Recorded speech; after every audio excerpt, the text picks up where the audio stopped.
stop him today. But if Port can get over the line today, like it's a big game, and I almost sense the week of Willie Rioli and things like that. They just come out at Adelaide Oval with this absolute buzz and never tear us apart. It's just that energy. So I'm looking forward to the battle. They love an emotional storyline, the Power, and maybe this can spark them this afternoon. Alongside Benny Marinoff, we've got Premiership Power ruckman Dean Brogan. Good to see you, Brogues. Oh, good afternoon, everyone. Well, yeah, not ideal conditions. Been that annoying sort of drizzling rain for the last hour, which means the ball's going to be on the ground a lot. You're not going to be able to hide today. It's going to be a tough, contested brand of footy today. And for Port Adelaide, if they don't get the job done today, it makes it very hard. 4 and 6, then you head to Fremantle and then the bye. They have to win today to keep their finals chances alive, you would think. And Geelong, well, they've been super all season. Few losses here and there, but overall they've been a very consistent side and they love conditions like this. So, big test for Port. We'll see how we go in about 2.5 hours, Aaron. We've just had the gift exchange in the middle, so Yada Balti have handed over a hand-carved Intaka, which is a goanna. Meanwhile, Geelong have handed over a message stick to the Port Adelaide Football Club. It is cold conditions. We've had a lot of rain this morning as well, and the fifth member of our commentary team is braving them down at ground level. Good afternoon, Josh Money. Good afternoon, Aaron. We were due a shocker, weren't we, in terms of weather, and we've got one today. It's been pretty consistent rain. It's going to be a very contested and slippery game of footy. Now, all the Geelong players are wearing black armbands after the very tragic news of Adam Selwood's passing this morning. Asava Radaglia, the former Cat as well, also wearing a black armband. Now, despite the wintry conditions, I'm told that Jason Horne-Francis's flu is much better. He's told the club he's feeling much better this morning. Ran out as well with his little brother, Fabian Francis Jr., which is a nice touch as well. So all set to go down here for a wet one. Enjoy the conditions up there in the warm. Connor Rosie winning the toss, so Yada Balti will kick to the right-hand side of your radio dial. The Southern Riverbank stand ends. Round 10 continuing on ABC Sport. Yada Balti and Geelong here at the Adelaide Oval with Tom Wilson. Interesting to see Miles Bergman straight to Bailey Smith in the middle of the ground. Vincentini knocks it down for Yada Balti in that direction, but running quickly with Smith, wrapped up by Bergman, but got a handball away to Zach Guthrie. His quick kick forward ended up with Myers to Manor inside the forward 50, punched away by Dangerfield, gathered, tackled by Radaglia. Left half forward for Geelong, another great tackle from Radaglia, this time on Cameron. The pressure's hot from Port Adelaide. 3 of them wrapped up Dangerfield. Ball remains in dispute, and there's going to be a holding free kick going the way of Lockie Jones. Hot start for Port. They've got the footy at right half back. The Yanua man is one of 6 First Nations players out there for the Power this afternoon. Lockie Jones arcs towards the broadcast wing, drives it towards the benches. Tap came in late from Vicentini, down to Horne-Francis, handed it out wide, kick around the body, a quick hack, and Mead can't find a target. Picked off by Humphreys, and Geelong now looking to counter. Central kick to Zach Guthrie, back to De Koning. True centre-half back right now for Geelong, no score in the early stages. De Koning looks to the eastern wing. It was dangerous to O'Connor, had 2 to beat. Coming late was Sin. He's caught a stray arm as O'Connor tried to take the mark and has landed awkwardly and stayed down, clutching almost his lower back. He looks in agony, Josh Sin. He doesn't look good. It was a fantastic effort, but the way he landed, this might be pretty serious. At least grabbing his knee. I don't like the look of this at all. Oh no, that's... Straight leg, could be dangerous. Ankle's almost twisted as well, so some sort of leg issue you'd think. Also copped a knee to the side as well, but you can see him now just touching his left knee. He's getting up. This is a young first-round pick out of 2021 who's only playing his 19th game due to a run of soft tissue injuries and is now hobbling his way off the Adelaide Oval. And a concussion in there as well, not too long ago. Yep. A lot of talent, just can't get going. Hopefully he can continue the game. But look like maybe a bad corky. I think so. The way that he's sort of hobbling off the ground, Brogues, that knee straight to the side. Not quite the kidneys, but more the upper hip, I guess. Whatever that bone is. Will be Geelong's ball on the eastern side once Sin makes his way off the ground. Their sub Christian Moraes this afternoon. No score in the opening couple of minutes. The other game as well, if you want to hear it on the ABC Listen app through the extra button, is Walyalup and GWS. The Giants lead early, 1 straight 6. Fremantle yet to score. Inside 50 go the Cats, so kind of flirting with the boundary line and cutting across. Aaliyah will knock it into the third row. So boundary throw in front of the scoreboard. Inside Geelong's forward 50. Umpire taking his time. Boundary throw in now. The two rucks, Vincentini versus Neal. Gathered by Dangerfield. Got it off to Dempsey. Dempsey's handball was towards the boundary line, and sliding in there is Zach Butters. Takes it out over the line. We'll have a throw in at right half forward for the Cats. Probably see a lot of this today. Wet conditions, a lot of stoppages today. So the midfielders have better come ready to play for both teams. Boundary throw in. Vizzatini knocks it down. Butters was first to the footy and caught one high. So the superstar power midfielder has a free kick at left half back. Looks central, had to place his kick between three Cats and does well to Bergman. Strung into the midfield mix, he goes for a run, loops the handball over the top. Little 1-2 and combines his way with Evans up towards the 50. Kick was too low and picked off by O'Connor. The Cats now looking to switch through defensive 50. Guthrie takes the mark. Had 27 touches the last time these two sides met in the qualifying final when the Cats thumped the Power by 84. Switches worked well. It's released. Humphreys on the eastern side. Goes for a run. Kick in the direction of Neal. Hands came in from Alia, who follows up with a strong tackle. Brings close to ground. We'll get a ball up in front of the Odie stand. Let's get to Josh Money on the boundary. Yeah, straight to the Yardapulti rooms for Josh Sin. Tom did certainly seem to be an issue with his hip rather than his knee, so that may be positive news for the young defender. Logan Evans gathered the ball from the clearance, handball to Butters, who dropped it. A rare mistake from him, but Alia had the footy at centre half back, handballed to Jason Horne-Francis. His quick kick to Rosie wasn't the required 15. At left half back, he handballed to Bergman, who got some help from Burgoyne. Back to Bergman, kicks to centre wing. Leading in the race there was Sam de Koning, and he was held there by Georgiades. So a free kick centre wing, outer side of the ground to the Cats. De Koning assessing his options. Port of zoned ahead of the footy. He will be forced to just kick in hope towards the 50, and rising Radaglia cuts it off. The big Fijian for the Power has a runner on his left. He'll give it off to his skipper. Rosie bangs it towards the eastern wing. Still no score so far. Georgiades used the body on De Koning, but totally lost the ball drop. Out the back door, O'Connor shares it with Dempsey. Now Manor running out of room. Sends it towards the 52 and 2, and Radaglia right back where we started. Takes the intercept mark. 5.5 played, no score here at the Adelaide Oval. Wet conditions for Saturday footy on ABC Sport. He's been good, Radaglia. His hands have been really strong this year, and he's got the match up on Dangerfield, so watch that one. That's two contests in a row he's won there. Brogues, ball's out in the centre wing from his long kick. Hands and knees, Sam Powell Pepper. Bergman and Butters in there. The Bees with Burton. Back to Bergman. He kicks to centre half forward. It's a floating ball. In front was Lord. Got first hands on it. Roved by Blitzovs, the big ruckman. We know what an athlete he is. Handballs over the top towards Henry, who kicks on his left foot. Down the line. Myers worked his opponent, Logan Evans, under the footy. Jones was first to the ball. Pulled off it. And he'll win a free kick against Jeremy Cameron. So Yardapulti has it just forward of right half back, members side of the ground. Text line this afternoon if you want to get in touch, 0437 774 774 on ABC Sport. Lockie Jones down the line, never really a chance. Wrong side of the paint and out on the full. Free kick to Geelong just behind the benches. Bowes will arc in and drive it low and hard towards the 50. Bounces it left half forward, wide of the pack and over the boundary line. No score, 6 minutes played over at Giant Stadium. GWS lead Wally up 1-1-7 to the Dockers, one behind. You can hear it on the ABC Listen app through the extra button. You almost sense that this is going to be long down the line, direct sort of game. Geelong have tried to change lanes across the field, but it's just can't get any ball happening. Neal knocks it down to Atkins. His quick kick inside the forward 50. Intercepted by Logan Evans for Yardapulti. Switches on to Radaglia, the former Cat. Runs from left half back, kicks out wide towards Rioli. Tries to keep it in, does so. Handballs to space, hoping his teammate and Richards can run onto it. He does, and he just manages to keep it in front of Blitzovs.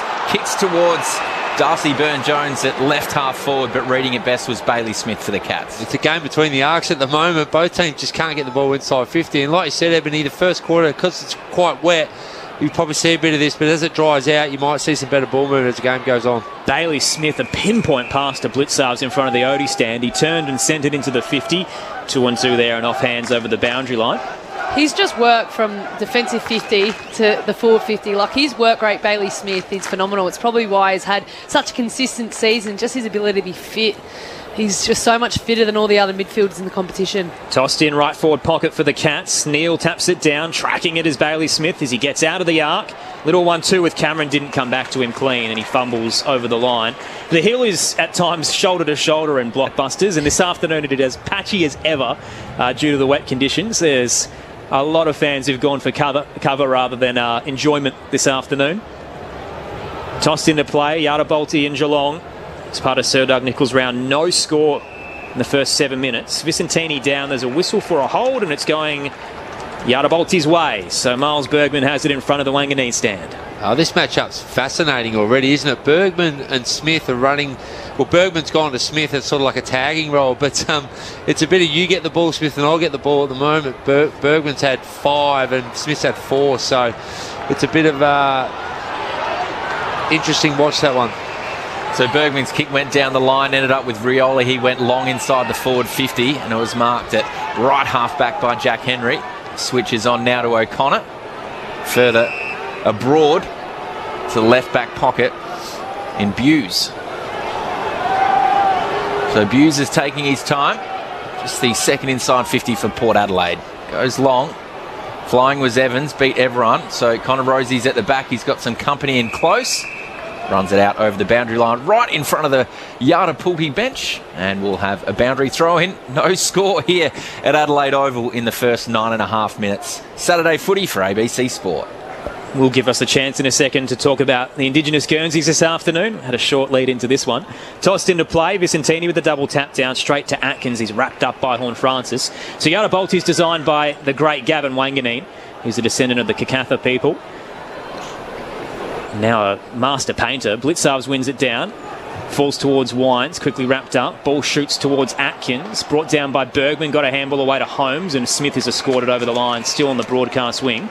So his connection to his country is mainly around the night sky and stories in the stars. So what he's designed for the Power this afternoon is this striking teal strip that represents the Milky Way and the club's heartland. And then they've still got the V, which is the traditional V, and it's made up of these little dainty teal dots.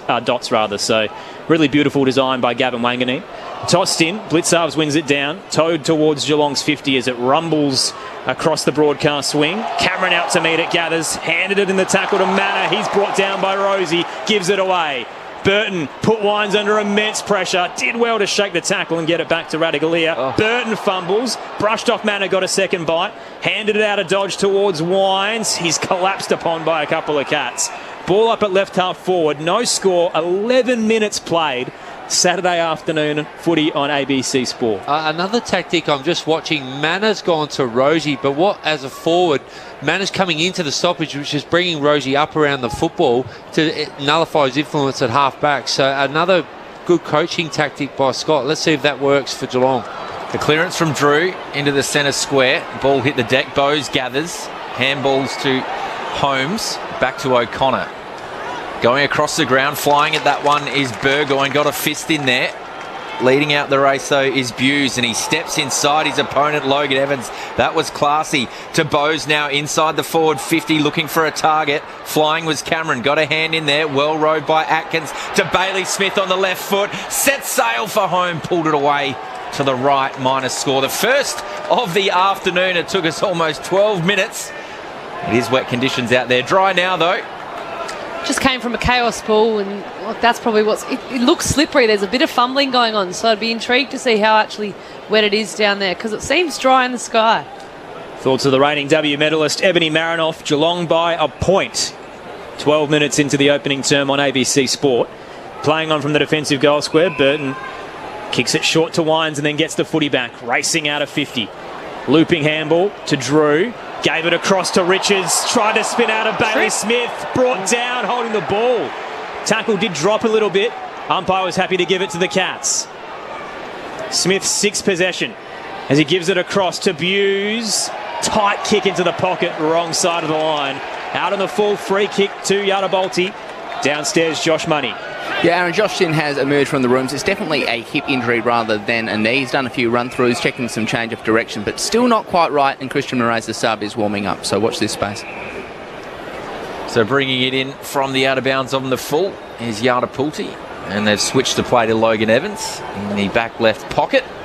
Now he goes back to the back right pocket in Radigalia. His kick's a high one.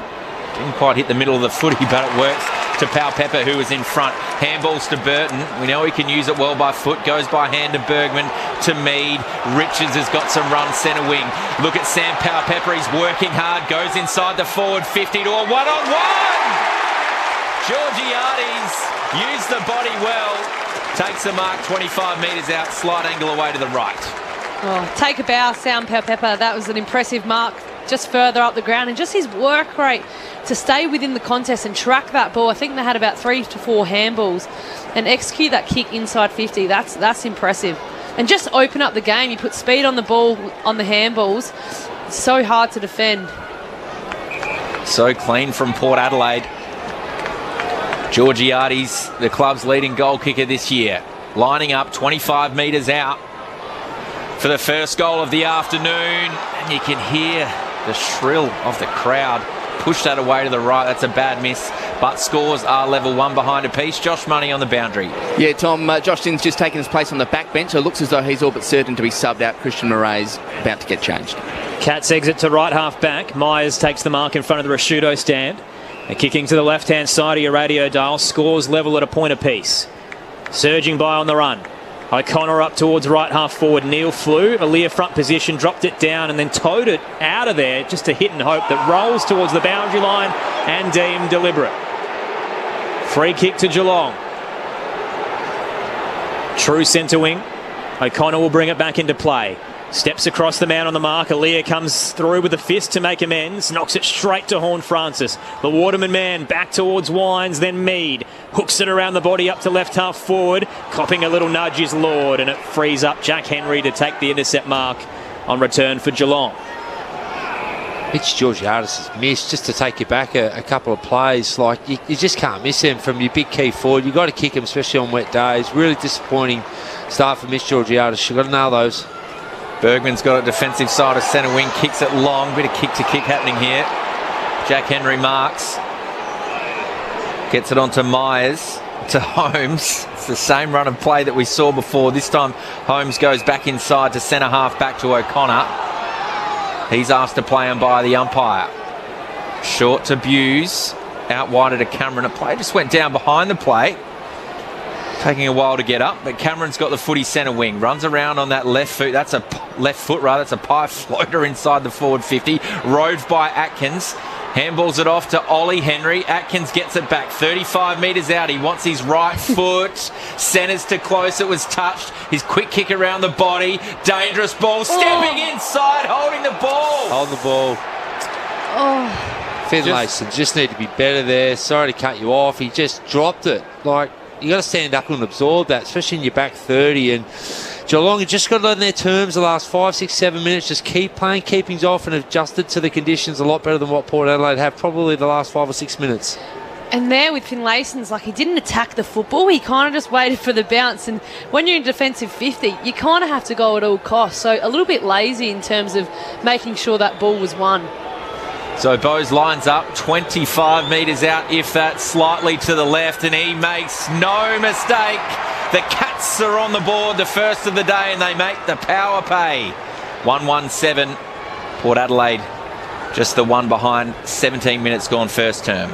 Oh, the Mitch Georgiades miss, I don't want to harp on it too much, but it's a 12-point turnaround, really. Same positions on the ground. Mitch misses his. Couple of minutes later, Geelong just control the footy beautifully. Bit of pressure in the forward line. Finlayson basically drops the ball, and Geelong, they just make you pay, Geelong. And yeah, they've just got the game on their terms, like a Geelong brand style of brand in the last 5, 6 minutes. And as we can see, the sun's shining over the cross of Adelaide Oval now, so expect to see some pretty clean footy now. Might get an exciting run on it. But yeah, in terms of the Mitch Georgiades, you just have to be able to capitalise on your moments. So as a key forward, but we see it always happen. Well, hopefully they respond. Thoughts of Premiership stars Ebony Marinoff and Dean Brogan on ABC Sport. The Cats by 6. Tapped down by De Koning, who gets the footy back from Atkins. Outside of the boot, it's a rolling footy towards the 50 that beat everybody. Dempsey at the back tried to tow it to Dangerfield. Marching through, big bulldozer Radaglia. Straight up the spine for the power. Spots Willie Rioli down the line. Fist comes in from Buse. Rolls to the broadcast wing. Bows through his body in. Little bump across Richards. Georgiades fighting for it with De Koning. Ball rolling towards the line. Georgiades gathers and hands it to Pal Pepper. Trying to break away, but Bowes won't let go. And a boundary throwing to come as he's spun over the line. Geelong by 6 over at Giants Stadium. Wallyup lead the Giants by 2, so the Dockers in front midway through the first term. Boundary throw in just forward of the Port Adelaide bench. We're Yardapulti today. Finlayson in the ruck, wins it down. Butters slipped through his hands, so Holmes grabs it for Geelong inside the forward 50, and he hit the target of Dangerfield, who kicks a small ball down off his left foot, dribbling towards full forward. Brilliantly roved there by Stengel, but he slipped over. His handball fell to Radaglia. Stengel again with the tackle. Goes out over the boundary line in the left forward pocket, and we'll have a throw in. The Cats lead it by 6 points. Jason Horne-Francis just done his hamstring, that's an absolute ping. He was just running. I don't know if you heard, but during the week he missed multiple sessions and he's just run down the wing and absolutely pulled up. So that does not look good for Josh Money downstairs. Yeah, spot on, Ebony. He looks in all sorts here. Absolutely unable to put any weight really at all on that right leg as well. It'd be an absolutely huge blow for Horne-Francis, who, as you mentioned, barely managed to train during the week. So you wonder if that's related in any way, but his day looks in real doubt now. Toss back in, Geelong's 50. They're up by 6. Vicentini wins it down on the charge through, picked up by Manor, towed it towards the line under pressure and put through by Dempsey. Little 1-2 punch with the soccer skills from the Cats. Goal umpire's not overly convinced. I think they'll review it, Aaron. I think Mead fell over on the goal line and had the ball sort of kicked into him. So by default, I think he might have saved it. So Manor was under pressure. No, it's actually hit the goal umpire and ricocheted into Mead. So that'll be a goal for the Cats. It was good pressure from the power defence. Geelong, as always, find a way through. As Manor, under the desperation from Jace Burgoyne, rolled it towards Dempsey and he toes it through in the goal square. Geelong will be up by 12 points here. 2-1-13 to 1 behind. But the story of this opening term will be Jason Horne-Francis, who looks to have done a hamstring. Very emotional as he limped his way towards the bench. Couldn't put any weight on his legs. And confirmation now comes through that Ollie Dempsey will join the goal kickers list. Goal umpires really relishing the moment and finally gives us the signal. Geelong 2-1-13. Yardapulti the 1 behind. Time on in the opening term here at the Adelaide Oval. Your experts on ABC Sport, Dean Brogan and Ebony Mariner. Well, not only that, they're 2 down already. Sid day's over with looks like a hip pointer, and it couldn't get any worse. Jason Horne-Francis looks like he might have even ripped it off the bone. It's that bad. He couldn't even walk off. Port can go 2 ways here. It's starting to look very dangerous. Geelong are on top everywhere at the moment, and seeing potentially your best player walk off, knowing that he's probably going to be gone for a long time. Be interesting to see how the players respond now. Sense how flat the crowd is here at Adelaide Oval. Down 2 goals, Yardapulti, and 2 players back in the middle of the ground. Blitzovs, Vicentini. Vicentini grabs it, but is then immediately grabbed by Blitzovs and Bailey Smith. We'll have another ball up. The umpire wastes no time, chucks it up. Ball comes to ground. Drew was clean to Rosie. He kicks towards centre half forward. The bounce beats Lawson Humphreys back there. Geelong still win out. Some clean hands to Zach Guthrie, but was dropped in the middle of the ground there by O'Sullivan. The big ruckman Vicentini diving on top of the pack. Does well, holds it in the centre square, and we'll have a ball up about 80 metres from the power goal. Just been watching closely. It looks like Mullen's gone to Butters, so a couple of match-ups in the midfield there with... Blitzav's down. Drew tried to hack it out of there, up towards the 50. Lawson Humphreys fighting for the footy on hands and knees. Did well to extract it. Hands it to Bowes for the Cats. Just missed Bailey Smith. Coming the other way. Bergman with a beautiful spin. Got it back to Burton. Retreats to Vicentini. Then Rioli. Tried to place the kick to Moraes, the sub. Dropped low. Couldn't catch it on the half volley. gets another chance, hands it to Aaliyah. Now Willie Rioli just flung it straight up, picked up by Neil. Rioli keeps fighting with the tackle and gets the holding the ball. And the crowd celebrates its star Indigenous player. Rioli hands it off to Burton running by. Went straight into trouble, nearly gave it away. Ball ricochets out of the tackle to Burgoyne. Kick a little long over the head of Lord and rolls over the boundary line in the right forward pocket. Geelong by 12. Jason Horne-Francis out with a hamstring injury. Port Adelaide have had way too many handballs. In these conditions, just kick the ball inside 50. They've had 43 handballs to 32 kicks. That ratio is way out of whack. Darcy Byrne-Jones roves, quick kick, goal! That was classy and industrious at the same time. An important one for the Power. They go to 1-1-7 Geelong, 2-1-13, 23 and a half minutes gone. Just, you talk about the handballs, you almost sense in the first 10 minutes there was a lot of long line direct kicking, and the handballs they've just got to get it in there because Geelong's pressure's too good. They just keep mucking around with it. But it's also the player calling for the handball. It doesn't really help at times. You saw Willie Rioli be able to get that. But Darcy Byrne-Jones, he's been on fire when he's on in the forward. He's, an All-Australian half-back, and now he's certainly got a cement spot in the forward line. Thoughts a 7-time All-Australian Ebony Marinoff on ABC Sport. Josh Money downstairs. Yeah, Aaron, unfortunately, it looks like these hamstrings are almost contagious down here. Jack Bowes has just gone down to the Geelong rooms clutching at his right hamstring, and Mitch Duncan, the sub, is now warming up. Carnage early on a cold day in Adelaide. Tapped down by Blitzarves. Bailey Smith hands it towards Holmes, who tucks it under one arm and goes for a run for the Cats. Kick up to left half forward. Backtracking, Ollie Henry couldn't control it. Knocks down towards Moraes. Now Yadabolti through Drew, then Rosie. The Power going for a run. Bergman with the bounce. Bounds his way to half forward. Unleashes a bomb towards the goal square. Finlayson the target against Henry. And the Cats backman too good as he stands his ground and knocks it through for the minor score. Geelong's lead down to 5 points at the Adelaide Oval. 2-1-13 the Cats. The Power 1-2-8 as we approach quarter time. Left half back, Zach Guthrie. Just a little bit too much on that one for O'Connor. And taking it out over the boundary line is Ollie Henry. We'll have a throw in near the Power interchange gates. Well, it's been an impressive start from Bergman. He's up to the 9 disposals. You almost sense that last week playing on Jordan Dawson, who's top 3 in the coaches' votes, a little bit of confidence that he can actually match it, if not, go a little bit further than the best in the comp. 319 metres gain as well, Eb. Outstanding start to the game. From the throw-in, Close sockers it off the deck. Clean bowls a couple of his teammates. Jace Burgoyne was clean, so was Aaliyah. To Rosie, to Burton, who's had a bit of the footy. Throws that one on the left boot. Should work for Finlayson. Centre wing outer side of the ground. Taking his time though, unsure what to do. Goes short to Burton. Use the one hand to reel in the footy. There is some space at left half forward.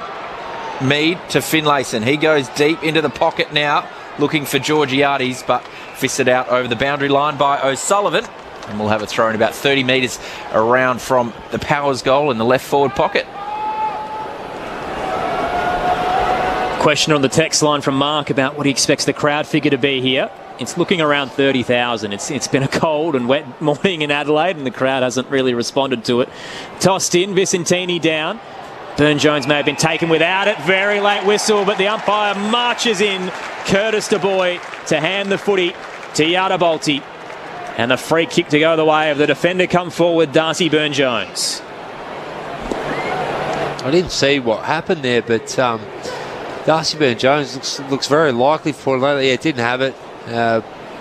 Bit overzealous, the Geelong player, but Darcy Byrne-Jones looks like the most dangerous forward on the ground at the moment.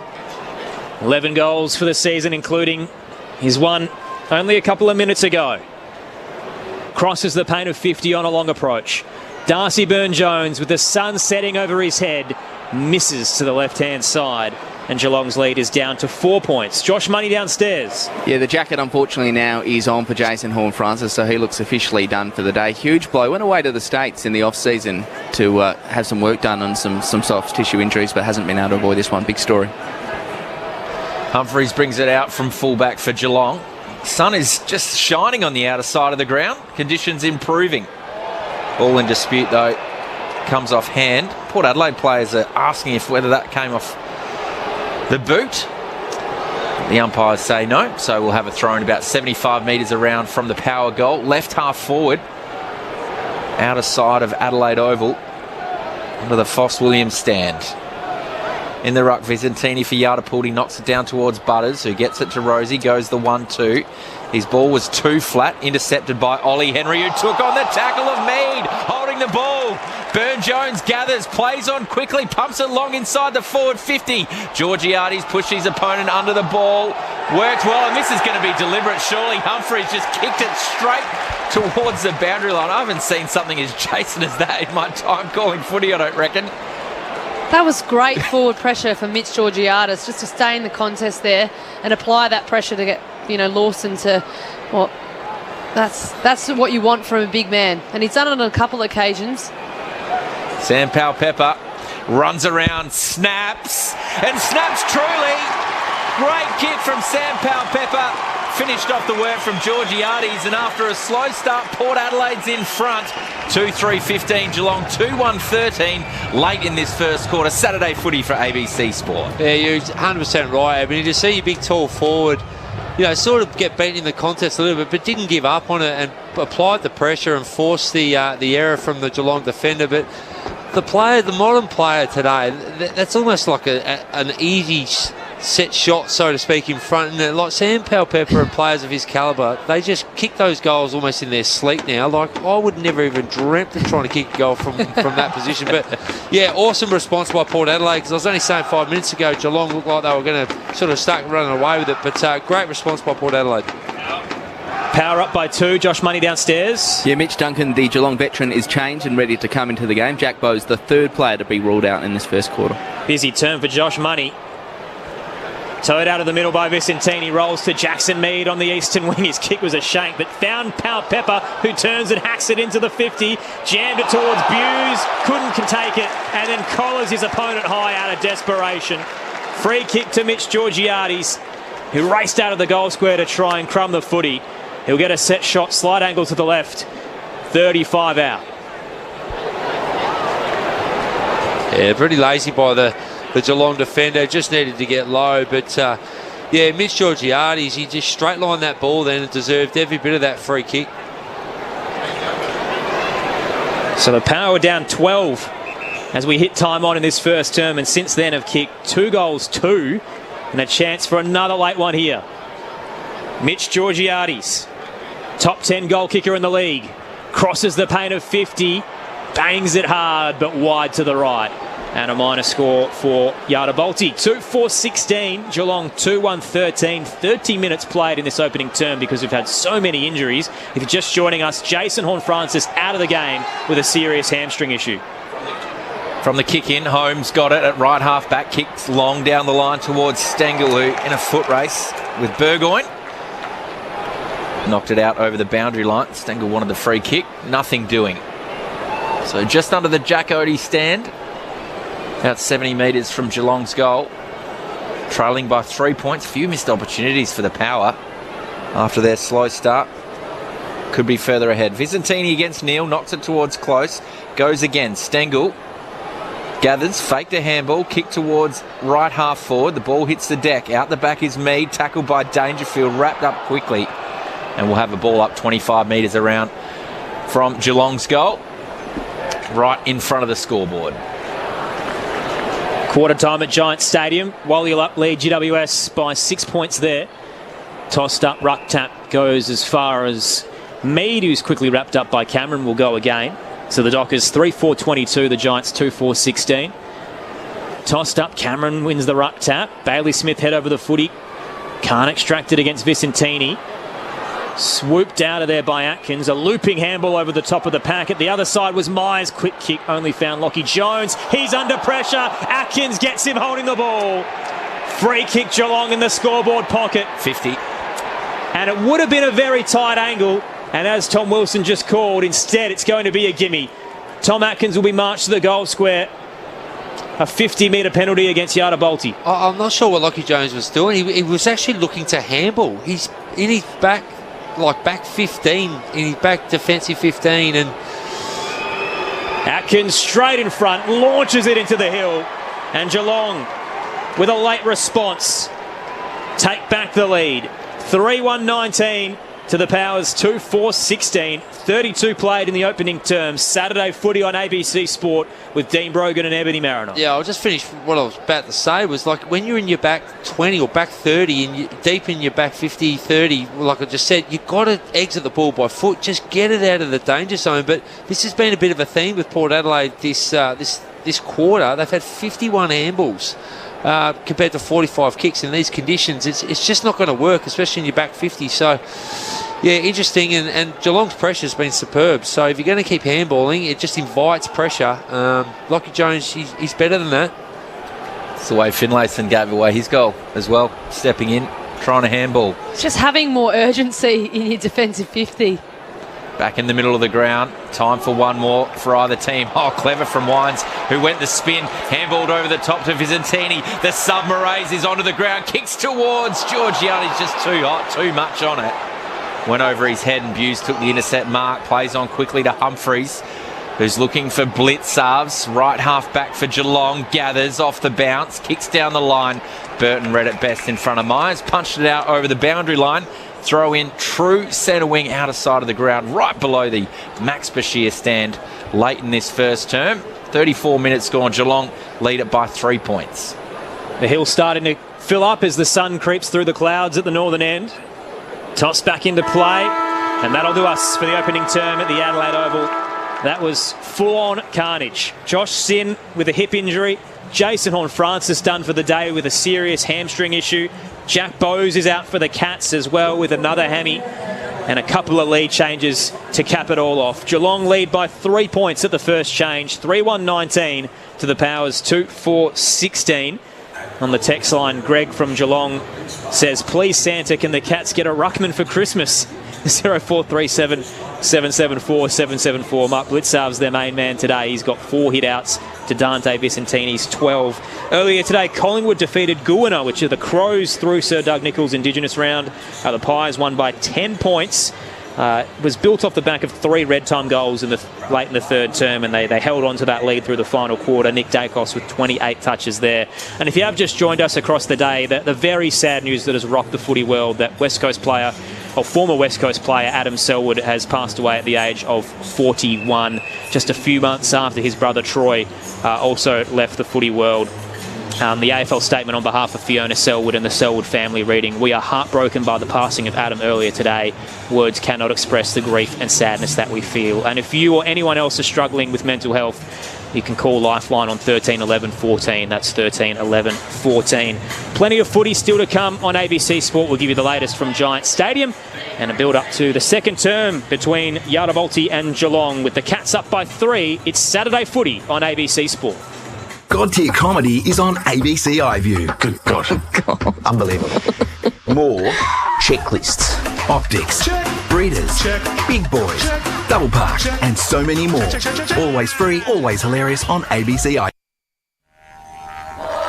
This is the Sir Doug Nicholls Round. On your radio, Sport Digital and the ABC Listen app. Jason Horne-Francis just done his hamstring, that's an absolute king. He was just running during the week. He missed multiple sessions and he's just run down the wing and absolutely pulled up, so that does not look good. Vicentini wins it down on the charge through, picked up by Manor, towed it towards the line under pressure and put through by Dempsey. Little 1-2 punch with the soccer skills from the Cats. Darcy Byrne-Jones ropes, quick kick, goal! That was classy. And industrious at the same time, an important one for the Power. Georgiades pushed his opponent under the ball, worked well, and this is going to be deliberate. Surely Humphreys just kicked it straight towards the boundary line. I haven't seen something as Jason as that in my time calling footy, I don't reckon. Sam Powell-Pepper runs around, snaps, and snaps truly. Great kick from Sam Powell-Pepper. Myers' quick kick only found Lockie Jones. He's under pressure. Atkins gets him holding the ball. Free kick Geelong in the scoreboard pocket. 50. And it would have been a very tight angle. And as Tom Wilson just called, instead it's going to be a gimme. Tom Atkins will be marched to the goal square. Atkins straight in front, launches it into the hill.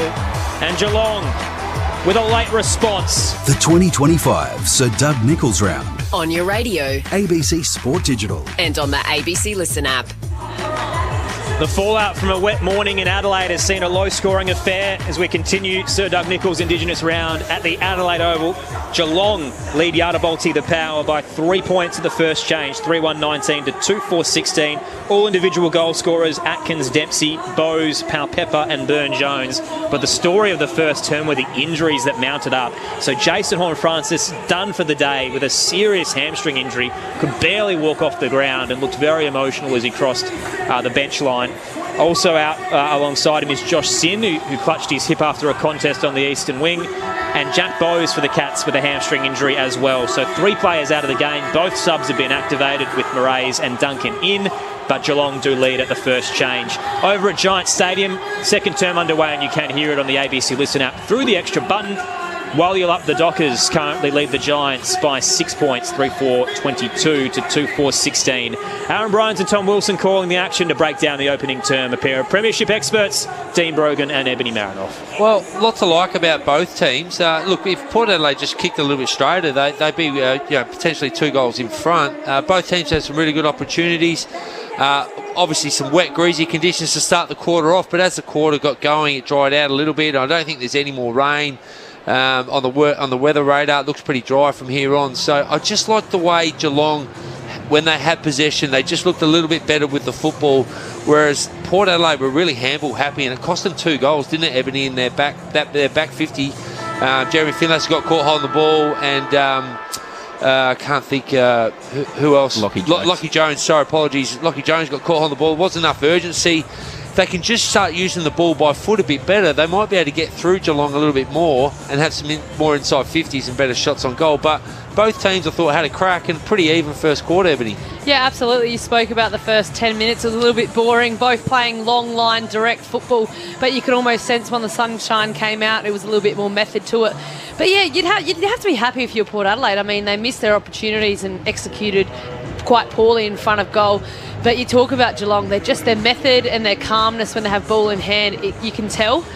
You look at the likes of Moraes, when he's got the ball in hand, he come on as a sub, just a little bit, handball happy, you say, but just that execution with experience lacked a bit. But the matchup that I've been looking forward to, you'd almost sense what Kenny Hinkley was thinking last week with Bergman going to Dawson. It's almost like he's got another bow to his string. I mean, Connor Rozee played a little bit more half-back over the past 5-6 weeks, so Ken Hinkley's obviously thinking, what do we do with this midfield mix? Connor Rozee has a little bit of height and agile speed, but Bergman is in the centre bounce again, playing on Bailey Smith, who's would probably be up there within the Brownlow. So there's a lot of trust there from Bergman, from Kenny Hinkley. Not the most effective tag, 17 touches between the two of them. Bit of a shootout, isn't it? The old-fashioned, you go that way, I'll go this way. But will these injuries hurt Port Adelaide? They're already 2 down in what's going to be a pretty hotly contested game. We'll see how we go for Port Adelaide. Geelong by 3 points, second term underway. Vicentini wins it down straight to Bergman, who's wrapped up by Blitzarves.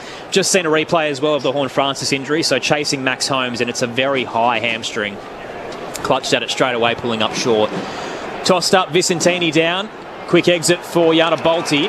Up to right half forward, Richards marks for the Power. Too far out to score, but a chance to send them into a dangerous spot. The former Magpie Richards spots a leading option in the scoreboard pocket and rewards Georgiades, who puts it down late. Looked for the chest mark on a wet day. Ball popped out like a bar of soap. Dempsey hands it out wide, and a tackle laid forces the ball over the boundary line. Richards for Port Adelaide. He's been the bit of a high end recruit from Collingwood, but haven't seen enough out of him this year. He's had 1 or 2 good games, but on a day like today, you think he needs to dominate. Tend to agree, Brogues. Good one against Hawthorn in gather round. Tough role to play. They'll need him today. So a free kick plucked out of that ruck contest. Geelong goes short. Here's some run from O'Connor. Pumps it long. Out towards the wing, looking for Cameron. It was Dangerfield, in fact, in front of Radigalia. Punched down, but gathered by Dempsey. Handballs over the top towards Smith. He's got Drew in company. Goes to Dangerfield, all the way back to O'Connor. Kicks down the line. Marked well by Rozee. Just outworked his opponent in close. He's got the footy defensive side of centre wing. The skipper hands it off to Evans. Kick to Richards, outside of the paint. Out on the full. Free kick to Geelong in front of the Odie stand. O'Connor will bring it in with a dinky pass to Dempsey. It'll have to go back. O'Connor wasn't in the field of play and now resets. Even just with that handball Connor Rosie does to Evans, it doesn't really gain much. It goes so boundary. You're not gaining any metres. The Irishman from County Kerry launches it towards left half forward. Radagalier with a couple of juggles against Neil. Takes the mark. He's looked good. Hands have been sticky, haven't they? Yep. In a greasy conditions. He's looked like he's playing in the dry. Cats by 3, no score in this second term so far. Radagalier will bang it back where it came from. Centre wing.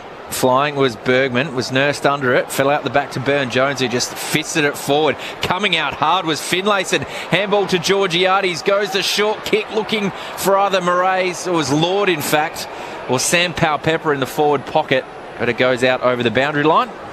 The umpire will toss it in right in front of the scoreboard. That was better attack on the footy from Finlayson. Coming out from full forward. Josh Money on the boundary. The carnage is continuing, Tom. Patrick Dangerfield's just gone to the Geelong rooms. Not sure what it is just yet. Boundary throw in. Visentini pulled off as he tried to kick that away by blitz-ups. 2 players go in. One from the Power and the Cats. And we'll have another ball up 25 around from goal. Quickly tossed up. Vicentini down. Charging onto the ball drop was O'Connor. Hands it off to Holmes, who races across defensive 50 and places the kick nicely out wide to Duncan. Game 299 this afternoon. Just the 3rd time in his career he's the sub, and it didn't last very long. He'll be the 6th cat to reach 300 next week. Gives it to De Koning and then Bailey Smith. Down the broadcast wing, his kick clears the pack. Out the back is close. Pounces, gathers into the 50. Good body work from Lockie Jones. Who got rid of Jeremy Cameron. No easy feat. Takes the intercept mark and plays on. Didn't know where he was going. He's handed it off, and a huge shirt front puts down Butters. Ball shoots towards the centre square. Yada Bolte get away with one there as Moraes chips it up towards Butters. Wasn't deemed 15 and he's wrapped up. Lockie Jones had no idea what he was doing, panicked and sold his skipper into immense trouble. Why doesn't he want to kick? I don't understand. He had a switch on the other side. He just wants to handball. Brilliant bit of play, but just do the basics well. Knocked down to Drew, to Burton. Butters feigns to go left, goes right. He's perfectly placed this to Bergman. That kick was amazing. Those little donkey drop kicks are just so special. Bergman goes across the ground looking for Mead and Powell-Pepper. Didn't get either of them. Went right across towards the right half forward flank and out of bounds. MRO's just dropped from last night. Justin McInerney offered 1 match for rough conduct on Jack Silvani, and Joel Amarty 3 weeks for his rough conduct on Jordan Boyd. Boundary throw in, right half forward for Port Adelaide. Visentini knocked down towards Drew. Hands balls towards Bergman, who's got Atkins for company. They take it out over the boundary line. Still no score in this second term. It's a long time to get going in the first quarter. 11 minutes and 40 seconds, in fact. We've had 5 minutes gone so far in the second term. Saturday footy for ABC Sport. Mirror of the opening term. Geelong by 3. Tossed into play. Both rucks slip over on a curling entry. Picked up by Wines. Wrapped up by Smith and gives it away. Holmes for the Cats up to the eastern wing and Aaliyah front position. Cuts it off in front of Neil. Looks for a central kick. Burton marks just wide of the centre circle. Short pass to Burn-Jones. Brought to ground by Humphreys. Crowd wanted a 50. Only a faint cry from the Bradman stand. No reward. Burn-Jones pops up. Spears it in. Straight to Georgiades. It slips through his mitts. Duncan at the back. Hands it off. Guthrie had a couple of options. Late tried to share it to Ollie Henry. The kick didn't hit its mark. Burn-Jones races across to intercept. Port Adelaide have it at left half forward. Down 3. Burn-Jones dummies his way around Ollie Henry into the 50. Low and hard to Georgiades, who pulls in the chest mark on a tight angle 20 from home. Darcy Burn-Jones playing with a bit of flair today, isn't he? Like playing like Chris Judd and Gary Ablett. Gary Ablett Jr., the way he's playing at the moment when he's got ball in hand. But no, brilliant bit of play. And I'm not sure he meant that kick, but the way he's going so far today, he would say he meant that. But see what Mitch Georgiades does here. Shot on goal for Port Adelaide. Georgiades opens the angle, too much hook, curled it wide to the left, off the right boot and through for a minor score. Geelong's lead down to 2. Meanwhile, the trainers raced out to Connor Rosie to check on him after that shirt front from Shannon Neal. Clutched at his forearm, but is happy to stay out there at the moment. That was a hospital handball. The hospital handball Lockie Jones gave him when he was running out of control. Put his captain under the pump. Almost lost his captain for the day. I reckon he would have got dragged even though they got injuries on the bench if Rosie got injured there. So that's 3 behinds now for Georgiades. He's had 3 great opportunities. Ball comes from Smith from right half back to centre wing. And Radagalia's having a game, He's isn't been he? good, hasn't he? He's been super. Already up to the 5 marks. A couple of contested possessions as well. Looks like an absolute beast out there. Lost his confidence last year down back and ended up playing forward right at the back end of the year as Power made a finals push, but back home in defence where they recruited him for. Good pressure from Port Adelaide. A tackle there from Murray's on Duncan, and he's rewarded. I really like this kid. He's definitely got something. He plays tough. He plays hard. He's got the good speed. Understands the game a bit. They found one there, Port Adelaide. And they're just getting games into him. Like they're playing him. Travis Boakes, sits on the emergencies, and they're just going with the youth. So Bergman's kick inside the forward 50 was punched out over the boundary line. Another entry. It's about 35 metres around from the Power goal. In the left forward pocket, they trail by 2 points. Saturday footy on ABC Sport. Walialup lead the Giants by 15 in the second term at Giant Stadium. Tossed in, Vicentini down, only found de Koning, fumbled under the pressure of Finlayson. Blitzarves rips it away, and a jamming kick out of defensive 50. Goes as far as Burton, who plays on and unleashes from 60. It's a long-range bomb, right-hand side. Lord put it down on the behind line. Henry tries to break 3, wrapped up by a couple. Powell-Pepper wrestling for it. Handball shoots out to Finlayson. Threaded the needle with the handball to Rioli, looking for some magic as he tumbles it on a straight-line angle and hit the right-hand goalpost. That would have been special in the end. It's a boundary throw-in. Rioli was out of play. So the Cats by 2, tossed in front of the scoreboard. Blitzov and Vicentini. Bailey Smith's quick kick out of defence is a dangerous one. Rosie's in the wall, got belted again.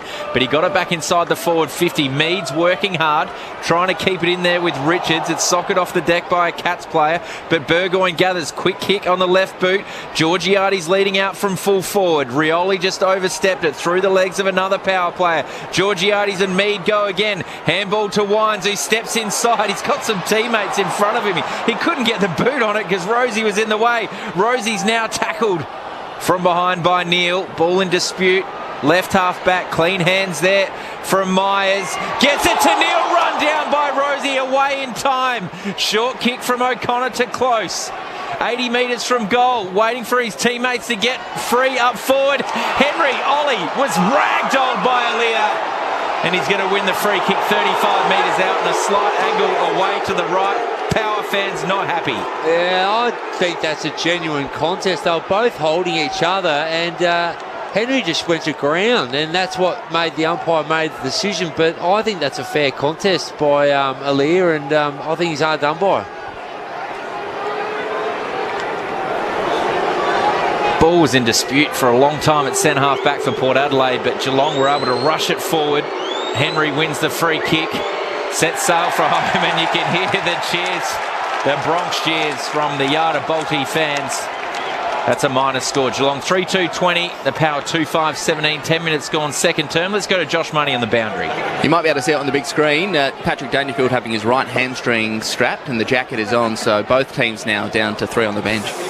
Is that 3 hamstrings today? 3 hamstrings and a hip injury to Josh Sin. So Horne-Francis, Bowes and Dangerfield out. Port Adelaide now looking to rebound out of defensive 50. Lord marks true centre wing.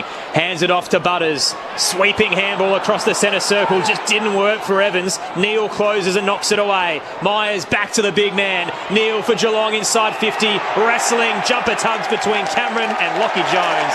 And the Bronx cheers because this time it'll go Yada Bolte's way. Lockie Jones receives it, but the kick is miserable in the direction of Burgoyne. Jones. It's sat in the air for an eternity. Closing was Holmes, and he knocks it towards the boundary line. It'll be tossed into play. Lockie Jones has had a couple of mares with his disposal in this second term. And what a brilliant bit of play to beat Cameron one-on-one and get the free kick, and then he just kicked it basically straight out of the opposition. He's a frustrating player, but he's got some talent. But gee whiz, if he can tidy up some of these mistakes, he'll actually be a very, very good AFL player. Boundary throw in, Finlayson down to Wines. His quick kick around the corner was almost marked by Rioli, but he had the arms chopped. So he wins the free kick at centre half back. Goes wide to Moraes. The sub finds Lord. True centre wing. Members side of Adelaide Oval. Port Adelaide trailing by 3 points. Lord went back to Aaliyah, and the umpire asked him to play on. It's a dangerous ball inside, but he finds Rosie near the centre circle. Completing the switch now to Radaglia, who dropped the mark, but he's got time.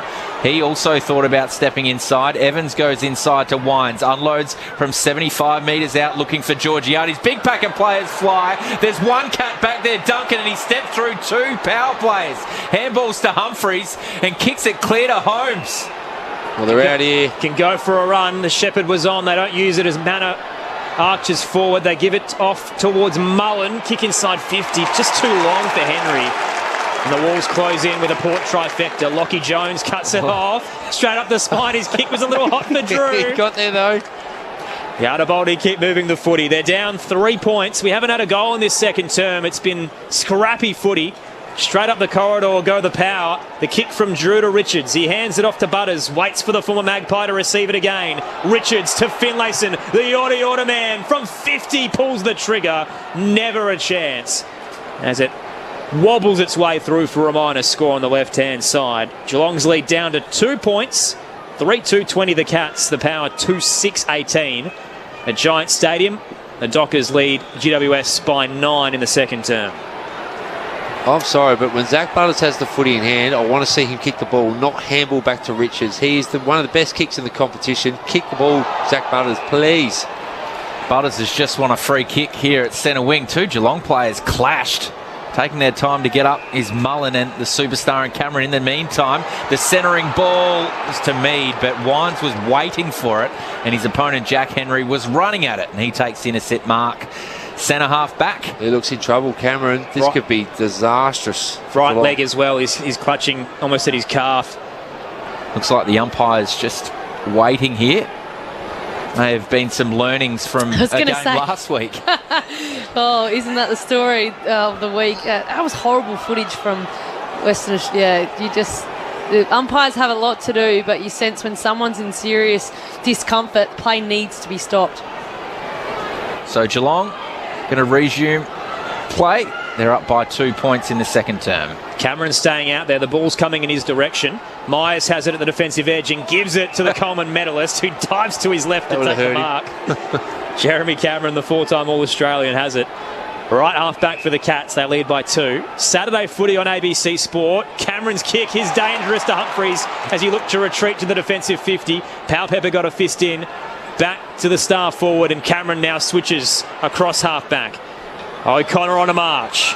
Long kick to Dempsey, used the body on Evans, gathers off the deck, gives it to Bailey Smith, full stride, kick to the pocket to Close, who marks right on the boundary line.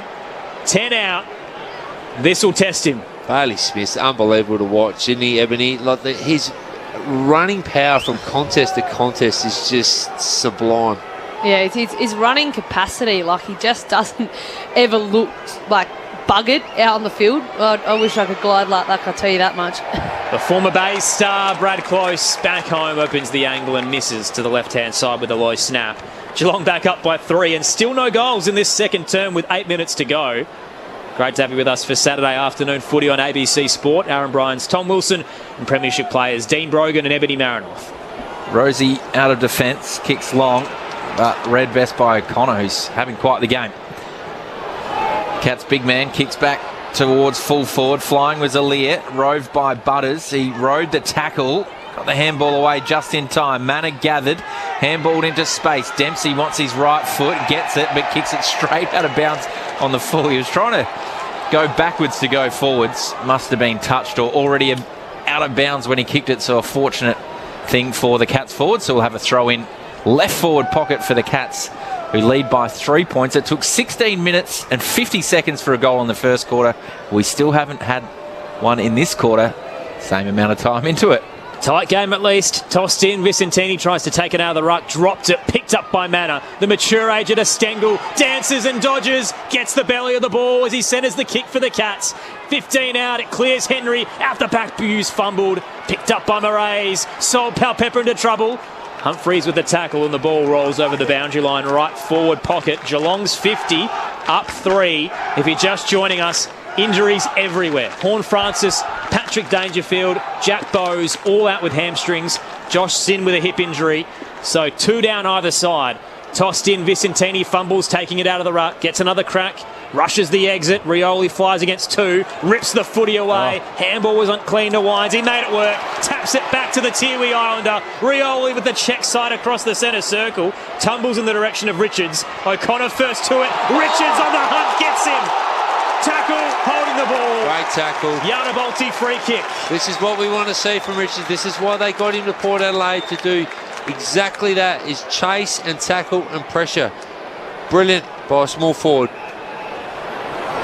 Richards plays on from centre wing.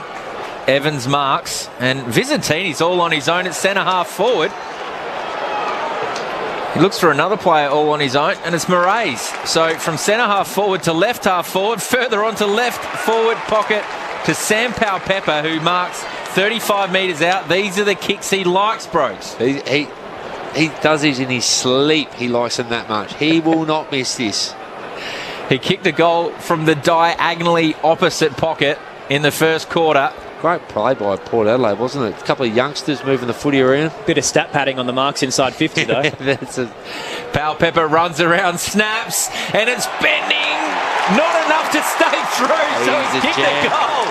So it was bending towards the left goal post, but stayed straight enough. He's got his second. The first of the second quarter comes at the 18-minute and 50-second mark. Port reclaim the lead there, 3-6-24. Geelong, 3-3-21. You talk about the goals that are missed right in front. Like Sam Palpepper would have to be one of the best pocket kickers in the competition. He always seems to nail that moment, loves the moment with the crowd as well. But just with the lack of scoring, you know, when they've only got 3 on the bench, both teams, when will fatigue come into play? Like, it's pretty chilly out there to be able to get moving. Like, has that been something within the hamstrings? But I'm really intrigued to see how this fatigue kind of lowers the ball movement and pace on the actual game. Thoughts of Ebony Marinoff on ABC Sport. Walilup up by 11 at Giant Stadium against GWS, approaching halftime there. Here it's the Power by 3 in our third lead change of the afternoon. Blitzarv's down, head over the footy. Atkins left it behind, and Wines has gathered and been tackled on top of Atkins, who's unfortunately been pancaked into the deck. We'll get a ball up. Although one of the most bruising players out there, Tom Atkins, he leads the lead in tackles, probably doesn't mind a bit of contact. Tap down to Bailey Smith, who paddles it onwards to Humphreys. Palpepper's wrestling with him, the 2 Indigenous stars. Ball pops out towards right half forward for the Cats. Bergman's wrapped up by a couple, will get a ball up. Spoke about the artistry of Gavin Wanganeen earlier and how he designed Yadabolti's Indigenous strip. Lawson Humphrey's sister was the one who created the Geelong Guernsey this afternoon. Out of the stoppage. Quick kick wasn't 15 to Burn Jones. He's wrapped up quickly. So the entire Humphreys family had a say in this. So Misa designed it, but the elder sister Stephanie, brother Josh, Lawson and Misa all got a chance to design each hoop for the Cats. Out of the stoppage inside 50, kick targeting Ollie Henry, couldn't control it. Lockie Jones at the back, gives it to Mead, and now looks to exit through the eastern side. It's a low tumbler towards the line.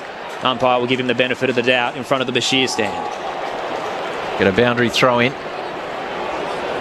Jones doing a great job, Brogues, on Jeremy Cameron, isn't he? I was just about to say, I've been really impressed with, Port Adelaide's back 6, Salir, Radikalia, especially Jones. I know he's had a couple of mares a couple of times when he's had the ball in hand, but fundamentally, he's actually playing his role really well against an absolute superstar. Vicentini down. Wines tried to soccer off the deck. Smith fell to his backside. Blitzov gathered. Another play with a headband for the Cats. Handballs it off to Duncan. His short ball works to Stengel, who takes a sliding mark. Just forward of centre wing, outer side of the ground. Inside the forward 50 close, has found some space. Marks just inside the paint of the 50, left half forward. Got a couple of runners running in. He's asked to play on. So he chips it over the top. That was clever. So Cameron was on his own for a moment. Then the umpire asked him to play on, so he ran around and did a Butters-like chip. And Cameron marks 35 metres out in a 45-degree angle. That kick is incredible. The modern At pace and pressure as well. Incredible, wasn't it, Ebony? Yeah. Like, the modern player, what they can do with the football, with ball in hand, the kicks around the corner and things like that. Like, yeah, it's extraordinary kick. Brilliant kick. We just had the commentators curse, though, praising Lockie Jones, and then Cameron's got a shot on goal. On his left foot. Doesn't usually miss from there. He is one of the best kicks in the competition. He gets his first for the afternoon and puts Geelong back in front there, 4-3-27. Yada Bolte, 3-6-24. 22 minutes gone, second term. It's ABC Sport here and Saturday footy. Well, as long as I've ever known Geelong, they've been one of the best sides going into forward 50, even with the Selwood and Tom Hawkins days. They just know how to hit their forwards, and yeah, they were just on the same page then, Close and Cameron. Close played on, and he could just see Cameron at the left of his, I don't even know where he was, and he's just literally just kicked it sideways to Cameron. It was a beautiful kick, and Lockie Jones was just caught sleeping after we just praised him, and I just saw Lockie Jones run off with the runner, so it'd be interesting to see what else is going on now. He looks like he's actually hurt his hamstring in the contest prior to Cameron before, so they've just shown that on the big screen. He had his right hamstring, so we'll have to stay tuned. Royal Commission into the ground after this game, I think, because we've had 4 soft tissue injuries. Cats by 3, but out of the middle, go Yada Bolte. Rosie sends the power in to Koning in the hole. Strong takes the intercept mark. Switches to Humphreys. His short kick to Blitzavs. He's at right half back. Geelong kicking to the right-hand side of your radio dial. Lead's changed hands a couple of times this quarter. That 3-point margin being shared across both sides. Blitzavs popped it short. Mark was taken by Buse, and then back to the big man, the premiership teammates. 13 of them out there for Geelong this afternoon. Blitzavs is desperately calling for options, and no one's giving him anything. He'll bang it towards the benches. Front position. Rosie with the fist, and Evans knocked down front and square to Buse. Gives it across to Myers. Tried to surge out of the stoppage. Did well. Got it to Henry, who tapped it on to Bailey Smith.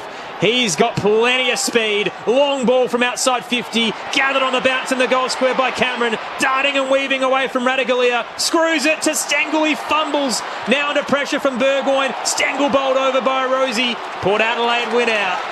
Burton to Burgoyne. And now Mead can get the exit. Great defensive play from Yada Bolte. Mead kicks towards Visentini. And we'll have a throw in right in front of the Port Adelaide bench, where we find Josh Money. Yeah, Tom, it looks to be a left hamstring for Lockie Jones. Can you believe it? The other hamstrings in this game, 3 right hamstrings, this one on the left. He also went away to America with Horn Francis, and it now looks that both of them have been ruled out with hamstrings. I don't think they'll be going to America again. What a waste of a trip that was. Remarkable carnage here for the Port Adelaide side, also for Geelong too. 5 players out injured already, and we're not even at half time. That's huge. Like, Port Adelaide could actually be 2 players on the bench for about 90 minutes of football. So Blitzov's pulled it out of the ruck and was tackled. Not sure how he got rid of it. Play on, says the umpire. Smith got it to Manor, who hits up Neil on the lead. Right half forward for Geelong. Chips inside the forward 50. Cameron has a fly at it and marks along the paint of the boundary line at right half forward. It's going to take a kick of about 50 metres, but it's the perfect side for a left footer.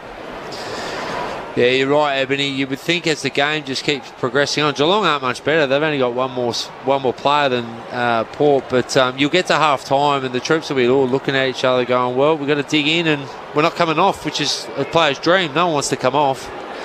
When will fatigue play a factor, though? That's my question. Great for game time, but in terms of hot footy... Cameron unloads from 50. He is an absolute superstar. That was done right in front of us, right in front of the Yada Balti fans. And he said, how good was that? It was straight as a whistle. I don't even think you say that, straight as a whistle. It was clean as a whistle, straight as a die. That's his second. Geelong 5-3-33, Yada Balti 3-6-24. They're just a polished football team. They're kicking the ball really well. The difference in game styles at the moment is Port Adelaide are still handballing a lot to try and get to the outside, whereas Geelong are going by foot, and they just look more efficient around the ground, but especially when they go inside 50, they're hitting targets and they're looking a little bit more dangerous than Port Adelaide. And, we talk about the contrasting styles. Geelong have had 50 more kicks to handballs, whereas Port Adelaide have only had 9 more kicks to handballs. So I would say the kicking part of this game will get the job done. Port Adelaide, you've got to start kicking the ball because it's working for now, but over the course of a game, you've got to start getting kick-to-mark ratio a bit more.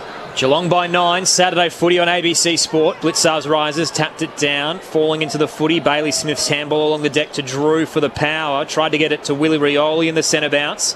Wrapped up by Humphreys. Got the footy out, picked off by Holmes. Couldn't control it. Now marching through Mullins, wrapped up by Burn-Jones. Spun a full 360 and got it out late to Myers. The Cats escape. Bouncing to the broadcast wing. Dempsey got past one, ran down by the other. Desperate dive from the Brownlow medalist Ollie Wines, and it's a free kick to Yada Balti. If you're just joining us, the Cats up by 9, but the injuries are aplenty. We've had 5 injuries in total, 4 of them soft tissues, and some superstars amongst it. Patrick Dangerfield and Jason Horne-Francis out for the day. Kick down the line for the power, picked off, it rolls towards the logo. Aaliyah gets a crack, tumbling it towards Lord. Looping handball under pressure, did well to release Evans. Butters over the top to Burn-Jones, was a little long. Charging the other way was De Koning for the Cats. Uses Zach Guthrie. Now Myers swings the kick up towards the benches and Holmes takes the mark. It was a tough one for Butters. He probably had the handball, but if you look at Zach Butters' stats, he's only kicked the ball 4 times. He's only had 11 possessions, so they kept him pretty quiet, but he's had 7 handballs. You need him kicking the football. Blitzards goes back to De Koning at right half back. Kick towards centre wing, flying is Neil, fisted away by Aaliyah, roved by Dempsey. Does the tightrope. Kicks a long ball towards Stengel. That was a dangerous attack on the footy. Dropped the mark in the end. Gathers, handballs towards the boundary line. Burgoyne's going to be happy to see that out. And he is, and does. Right in front of O'Connor. So we'll have a boundary throw in. Inside Geelong's forward 50. In the dying seconds of this first half. Geelong leading by 9 points. Neil knocks it down. Rosie with a quick kick out of defence towards the boundary line. He will get pinged by the umpire as the siren goes. It's going to take a kick, though, of about 70 metres. Max Holmes has got some confidence. I was going to say, is this stat padding, or does he actually think he can achieve a point? It's a bit stat padding. He gets a kick for this. Like, what do you do in this moment? Do you take it? Kick it back to the umpire. Okay. Going to half time. That's what I would do. Yeah, I'm actually What would rattled. you do? What would you do? Well, I've never been in this position, but I think I'd give it back to the umpire. You would take the stat, Evan. Well, actually, I was about to say that Sammy looked like he's on his way. No, don't you think it's ridiculous? Yeah, I do. Yeah, but what do you do? You're going to get a stat anyway, but you shouldn't have a shot. You just kick it back to the umpire. It fell 35 metres short on the siren. Good line, though. That's why when it was up, I'm thinking, better stop talking Plenty here. of height, good direction, just not enough. If you're kind of sitting power. on 49 possessions and you need one more, you're probably taking 49 to 50. Right. Just remember this when you're doing the votes later, Brogues, that Max Holmes isn't on 14 touches, he's on 13 and an extra stat right at the end. Geelong up by 9 at half-time, 5-3-33 to 3-6-24. The goal scorers, 2 to Cameron, singles to Bowes, Dempsey and Atkins. For the power, 2 to Palpepper and just the 1 to Burn-Jones. It has been a medical team's worst nightmare here at the Adelaide Oval this afternoon. So immediately in the opening couple of minutes, Josh Sinn collides in a marking contest, hurts his hip, subbed out of the game for the power. Minutes later, Jason Horne-Francis does a serious hamstring injury and almost just kind of waddles his way off the ground, couldn't even put any weight on it. So immediately Port Adelaide a player down. Jack Bowes then departs with his own hamstring issue. Geelong activate their sub, and then Patrick Dangerfield hurts his hammy. He's got ice and the jacket on at the back of the bench. And now Lockie Jones is the latest to suffer a soft tissue injury with his hamstring. So Josh Money's been busy downstairs, as have the medical staff for both sides, but their benches are being stretched dramatically thin. So the Power are down to 2. Geelong have 3 with Bowes and Dangerfield out for the game. And it does beg the question, Brogues and Ebony, we've spoken about the usefulness of the sub at times. I know this is a very rare occasion where we've had so many injuries so early, but do we need just bigger benches and no subs? Do we need more in the interchange cap? Because already Geelong are about halfway towards maximising theirs, and they're going to need it, considering there are a couple of players down. What's the solution to try and solve the issue when we have this pile-up of injuries? Well, I think this is one out of the box. I haven't seen anything like this in a half of football. 4 hamstrings and a hip pointer that Sid got by that. That's the way it looked. But this is absolute carnage out here today, and it can't be just because of the cold weather. This is just unlucky, I guess. But really carnage for both teams, especially Port Adelaide. And look, I talk about different contrasting game styles. With the injuries Port Adelaide have got and coming in the second half, if they're going to continue to handball and play this frenetic handball style of game, I don't think it's sustainable, because Geelong are playing a kick handball game, and that just means that when you're down to 1 on the bench, you're just not going to be able to have the legs to pressure that. And whereas if you're handballing from an offensive point of view, it's easy to invite pressure and tackle, and it's not. I don't think it's a sustainable game style for the position they're in now, but over the course of 4 quarters. So, if you're Port Adelaide, you got to really roll up the sleeves, and this is going to be the gutsy win if they can get over the line, because I haven't seen anything like this. And just tragic from an injury point of view. You talk about one out the box. It's not very common when that happens to both teams go down with serious injuries. I mean, sometimes when you've seen these collisions or hamstrings and someone comes off a little bit sore, they go back out. But the fact that they're actually soft tissue injuries and these players actually can't come back on the field, I'm really intrigued to see how the fatigue plays a factor. But yeah, I don't know. I'm actually intrigued because I live in Adelaide, and obviously Melbourne haven't had that cold of a weather. Waking up this morning in the rain, it was pretty cold.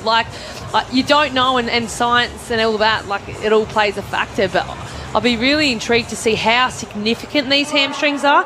To me, like Patrick Dangerfield, we've seen in the past, he kind of knows his body. The hamstring, in the match report and the injury report comes out with soreness, and he'll probably play the next week. So we don't know how serious that is, but the Bowes and the Jason Horne-Francis have seen 2 serious injuries. So that's going to be one to watch. But yeah, Port Adelaide, in terms of their handball game, it's their metres gain that's lacking, because they are just, Geelong about plus 300 in the metres gain. Port Adelaide have also let in 2 red time goals in each quarter, so that defensive coverage in the last 2-3 minutes of the game needs to be on a level to not let Geelong score. You'd speak about their scoring power and their ability to score quickly. Just letting in those couple of goals, it could be a different story, but we've got a game on our hands. The clearances are pretty even, with Port 18 to Geelong 20, so at the coldface, no one's really stood out. O'Connor off the half-backs had 17 disposal, which has been quite impressive with the 445 metres gain. And then pretty much, Zach Butter's been well held by Mullen. Mullen's doing a very good job on him, isn't he? Yeah, he's doing very well. But and what you're going to see now, Ebony, is Port Adelaide are going to have to spin the wheels a little bit. You're going to see players playing different positions. They're going to have to get a lot of rotations. The back 6 for the backs and the forwards won't go off. All they'll do is start rotating the midfielders, and you'll start to see some different players in there, like Rioli.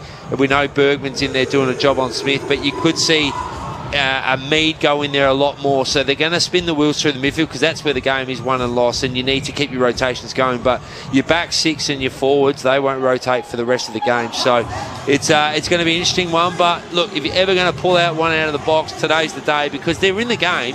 They're 100% in the game, and if they kicked a little bit straighter, they could be in front. But Geelong just look a little bit sharper with the football, and their entries are a lot better, and we know the experience of Geelong, and it's going to be a tough one for Port, but they're in this. Depth's about to be tested for sure. So at the moment, Geelong lead Yarrabolti by 9 points at the major break. Over at Giant Stadium, half-time there as well, and Wally Lupper are starting to get a little bit of a lead on the Giants. So 5-10-40 to GWS's 4-5-29, the Dockers lead. The goal scorers there, doubles to Frederick and Bolton and singles to Jones, Hogan, Cadman, Brown and Amos. You can get in touch across the afternoon on the text line 0437 774 774. Still to come to conclude your Saturday of footy, we've got the Western Bulldogs and the Bombers at Docklands. You can either call with Matt Clinch, Lauren Borden, Bob Murphy and Boomer Brent Harvey straight after this one on the ABC Listen app from 7:25 Eastern Standard Time. Earlier today, Collingwood knocked off Goolwina, which are the Crows, through Indigenous round by 10 points. Was a tight affair, but the Pies did lead for the majority of the second half after 3 red time goals in the third term. Nick Dacos with 28 touches, Jordan Dawson the best for the Crows with 27 and a goal. We will hear from Dan Houston in a moment's time and a little bit of Craig McRae as well after the sad news that we learned this morning in the footy world that former West Coast player Adam Selwood has passed away at the age of 41. We'll hear all of that in a moment's time and give you some results from around the other sporting codes if we can.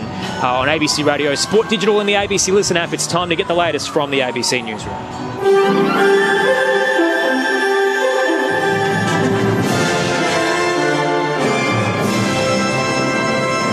ABC News, I'm Thanmaya Navada. Analysts expect the National Party to come into coalition negotiations with the Liberal Party with greater strength following the federal election. The Liberal Party is currently projected to win 18 or 19 seats, with Bradfield in New South Wales still in doubt, down from 27 in the previous parliament. The Queensland Liberal National Party will have 5 less seats in the House, while the Nationals have only lost 1, from 10 down to 9. Political lecturer Jill Shepherd from ANU says it shows the National Party vote remains strong and that may carry over into coalition negotiations. I think finally they might get a little bit more than they've expected in these negotiations. I think this might be their time to actually throw some weight around. I don't think the Libs are as strong going into negotiations as they have been in the past. The Foreign Minister is calling the imprisonment of Australian man Oscar Jenkins in Russia the result of a sham trial. Mr Jenkins was detained last year while fighting with Ukraine and has now been sentenced to 13 years after being found guilty by Moscow of fighting as a mercenary. But Penny Wong says the 33-year-old from Melbourne was a full-serving member of the Ukrainian armed forces, making him a prisoner of war, and says that he should be treated in accordance with international humanitarian law. Meanwhile, Ukrainian authorities say at least 9 people have been killed as a result of a Russian strike on a civilian bus in the Sumy region. Russian state media says forces struck a Ukrainian military equipment staging area. The head of the Sumy region's military administration, Ihor Tukachenko, says the toll could still rise further.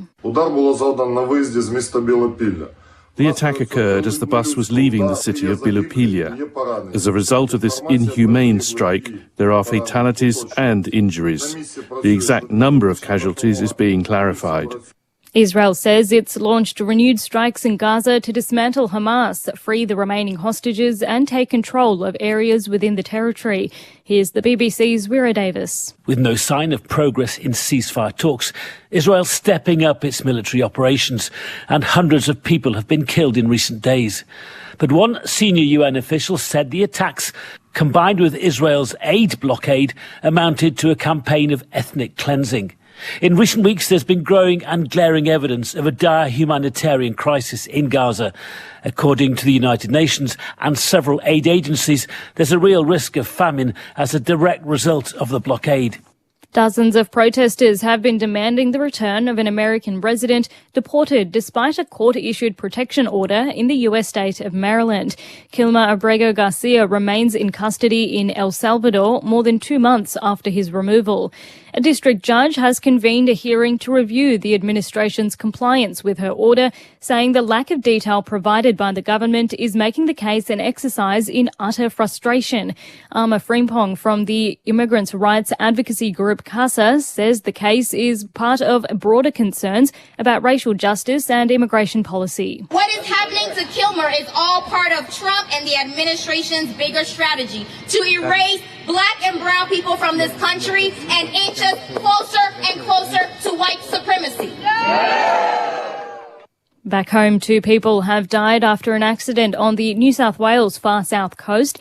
Police say 2 cars collided on the Princes Highway near Kaya, south of Eden, early this afternoon, and that 2 occupants of 1 car have been killed. 2 people in the other vehicle, a woman and a man, both in their 60s, have suffered minor injuries. The highway remains closed in both directions and drivers are being urged to avoid the area.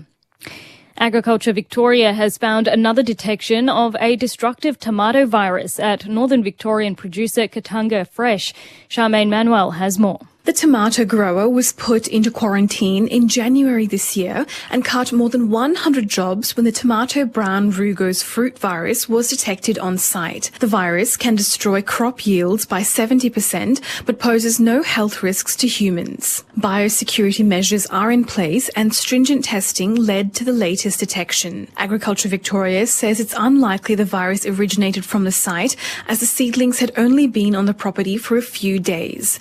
The seedlings were sourced from a commercial nursery in New South Wales. Quarantine controls remain in place. And you are all up to date with the latest from ABC News. For more news at any time, you can download the ABC Listen app. There are 3 warning levels across Australia: advice, watch and act, and emergency. To learn more, go to the ABC Emergency website and stay listening to your emergency broadcaster, ABC Radio. The World Test Championship is coming. He gets connection here, lifts it over the keeper, 1 bounce for 4. Australia versus South Africa. And he nicks it, he's got him again. Catch every ball on the ABC Listen app. This is the Sir Doug Nicholls round. On your radio, Sport Digital and the ABC Listen app. Patrick Dangerfield having his right hamstring strapped and the jacket is on, so both teams now down to 3 on the bench. Evans marks, and Vizzantini's all on his own at centre-half forward. He looks for another player all on his own, and it's Moraes. So from centre-half forward to left-half forward, further on to left forward pocket to Sam Powell-Pepper, who marks 35 metres out. Powell-Pepper runs around, snaps, and it's bending. Not enough to stay through, so he's kicked the goal. So it was bending towards the left goal post, but stayed straight enough. He's got his second. Saw Lockie Jones run off with the runners, so interesting to see what else is above going on now. He looks like he's actually hurt his hamstring in the contest prior. Manor, who hits up Neil on the lead. Right half forward for Geelong. Chips inside the forward 50. Cameron has a fly at it and marks along the paint of the boundary line at right half forward. It's going to take a kick of about 50 metres, but it's the perfect side for a left footer. Cameron unloads from 50. He is an absolute superstar. That was done right in front of us, right in front of the Yada Balti fans. And he said, how good was that? It was straight as a whistle. The 2025 Sir Doug Nicholls round. On your radio, ABC Sport Digital. And on the ABC Listen app.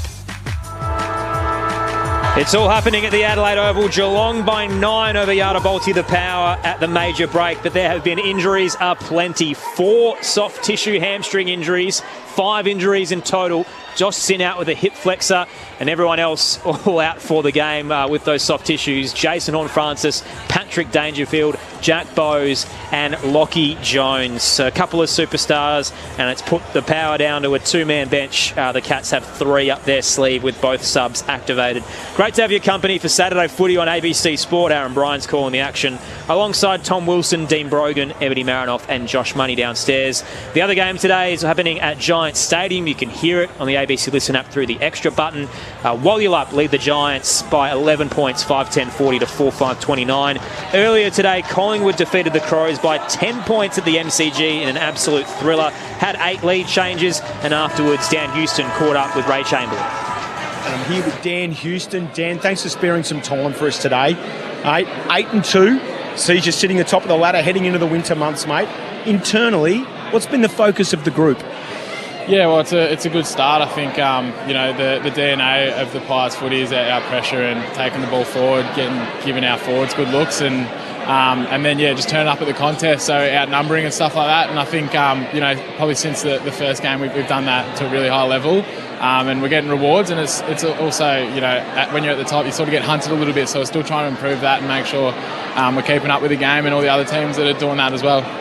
My observation, Dan, and I know you're new to Collingwood, I've spent a little bit of time there during the summer months, club visits and the like. My observations is that over the last few years there's a distinct attention to detail amongst Collingwood, and I assume it's driven by the coaching group. Now, that'll spill out in different ways. Can we just take a moment to talk about how good the bespoke wheels Craig McRae were wearing today? Yeah, when I first saw them, I thought they were Air Maxes, just out of the corner of my eye. But yeah, he had his shoes painted for Sir Douglas Nicholls around. They look pretty cool, and yeah, it was new to us that he was getting his shoes painted as well. New club, great opportunity, big crowds, big stage. How did it feel today, ripping one through the big sticks from outside 50 early? Yeah, it was good. But Fly said if I'm open to give it to me today, and I think it sort of fell down after I kicked that goal because the boys just wanted to get me into the game a little bit, and yeah, it felt good putting one through the big sticks. I don't usually get forward early in the game. I usually try and wait till the opposition's lose their guard a little bit, but it was good to get the first one.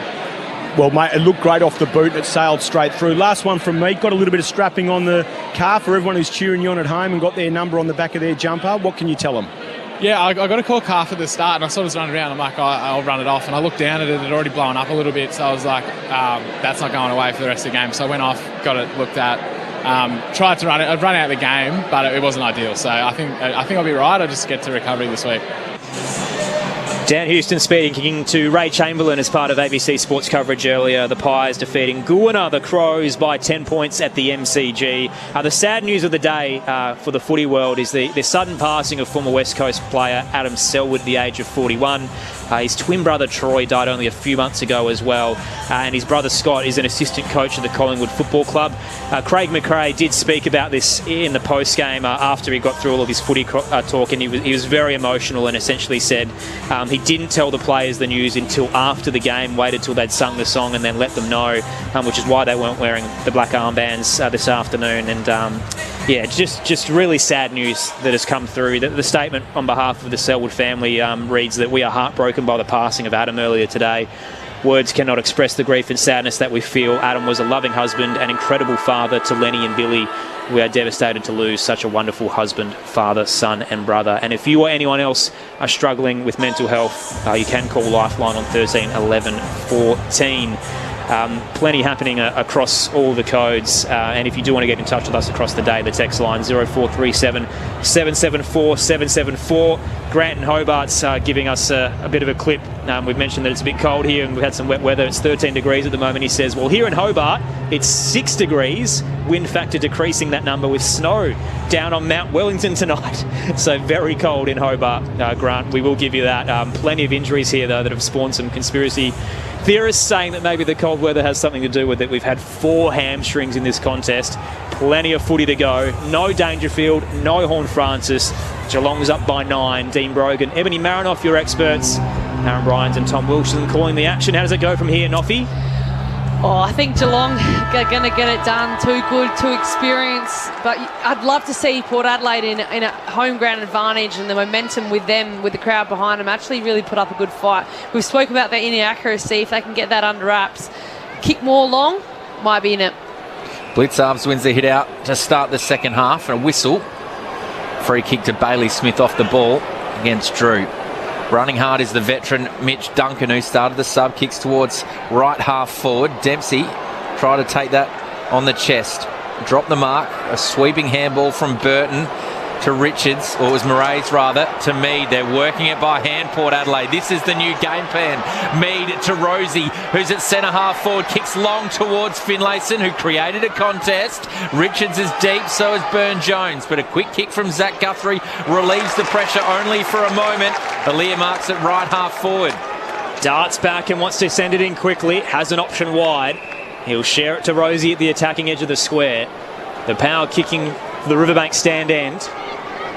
The skipper looks a little unsure what to do next. He'll set it up, top of the goal square. On the march, the rise from O'Connor. It clears everybody, rolling towards the line. Rioli has slapped it back into play on the behind line. It would have been a minor score. Geelong had numbers waiting as Rioli desperately tried to force something to go through the big sticks. Picked up by the Cats and they'll go for a run. Dempsey through the right back pocket. Chips it up to Brad Close in front of the Williams stand. Geelong by 9. No Dangerfield or Bowes for them. Patrick Dangerfield actually injured his hamstring at this ground last year in March of 2024 and was out for 3 weeks. So he's in a happy hunting ground for the former Crow. Humphreys now has the footy. Through centre wing he goes. Big fly from Ollie Henry. Couldn't take it. Hits the deck. Picked up by Myers. Screws it towards Bailey Smith. Back with the flight. He's tracking it and did well. Marks just inside the paint of 50. Bailey Smith might have the range here. Looks like Drew's gone to Smith, so there's been a change up there. Quickly plays on and tries to give it absolutely everything and shakes it. Out on the full. Free kick to the power. Good pick up, Ebbs. Yeah, so Drew has gone to Smith because of Jones's injury. They've had to find a backman, and so Bergman's actually gone back to go on to Cameron. So, yeah, a big loss because Bergman was probably the best mid up until half-time. So Drew gets the lockdown job on Smith. Burgoyne kicks it out of defence down towards Finlayson, who got 2 hands on it but just couldn't complete the mark. And Zach Guthrie punches it out over the boundary line. We'll have a throw in. 80 metres around from the Cats' goal, outer side of the ground. Visitors lead it by 9 points. Very low scoring game. Clear conditions now, but wet early on. From the contest, Cameron gathered, handballed into space. Dempsey runs onto it, runs inside the forward 50, kicks towards the top of the goal square. Radagalia was in front of Ollie Henry. Gathered and ran forward, handball to Burton, to Bergman. His kick out of defence misses the mark. Richards does enough to worry O'Connor out of it. Gathers Richards, handballs to Moraes, to Drew, right half back to Butters. Can he shirk the tackle? He can't. Mullen is having a great day on Butters, holding the ball, free kick. Gets it to Duncan, who kicks towards Stengel. Tried to play for the free. Nothing doing, says the umpire. Manners at the bottom of the pack. Couple of Port players in there as well. And some frantic footy comes to a halt just inside the forward 50 for the Cats. Left half forward, they lead it by 9 points. This has been the question mark over the last couple of years with Butters and how he's works through those tags. Yatapuli are going to really need Butters to lift here, but can he work through it is the question. Vicentini down to Wines, then Moraes. Rolls a worm burner to the centre square, and it's held up for a ball up. Cats by 9, Saturday footy on ABC Sport. He's kind of a sitting duck, isn't he, Ebbs, with Horn Francis going off injured and now Rosie playing at half back. They get the best mid is Butters, and he's an easy tag from there. So they might have to look at bringing him from somewhere else to help break this tag, because they are going to need him to have a big second half. Vicentini down to Wines. He's tackled by Holmes. Will go again. Out of the stoppage. Holmes head over the footy. Immediately tackled but broke away from Drew. Rolling kick. Humphreys puts on the Jets. Clean take. Sweeping handball over the top. Close at left half forward. Spots Stengel in the goal square. Little long for him. Dempsey at the back claiming there was a hold. Whistle for a push. Free kick Port Adelaide. And Jace Burgoyne will be handed the footy. The Larrakia, Kakatha and Warai man looks for an exit. Only found close. It's coming straight back on the counter punch. Bailey Smith gives it to Lawson Humphreys. Ox around. Snaps it through the big sticks. And Lawson Humphreys in the Guernsey that his sister designed celebrates with his Cats teammates. Geelong are up by 15 points, a game-high margin in a low-scoring affair. 5 minutes into the third term on ABC Sport. Geelong 6-3-39. Port 3-6-24. Josh Money downstairs. Yeah, so as Ebony pointed out, Willem Drew obviously has gone to Bailey Smith, and that means that Miles Bergman, who's been a makeshift midfielder for 6 quarters now, has gone back into defence, with Lockie Jones done for the day with the yet another hamstring. It's just an interesting one with Drew going to Smith because Butters already has the tag. Smith's obviously is up to the 20 disposals, but I don't know, it's hard. Butters is being well held. You've got another, I'm just not quite sure it's the right call, or if call it in the next 10-15 minutes to get Drew to get to work. Back in the middle of the ground, Vicentini just knocked it behind Butters, who overran it. Drew's in there.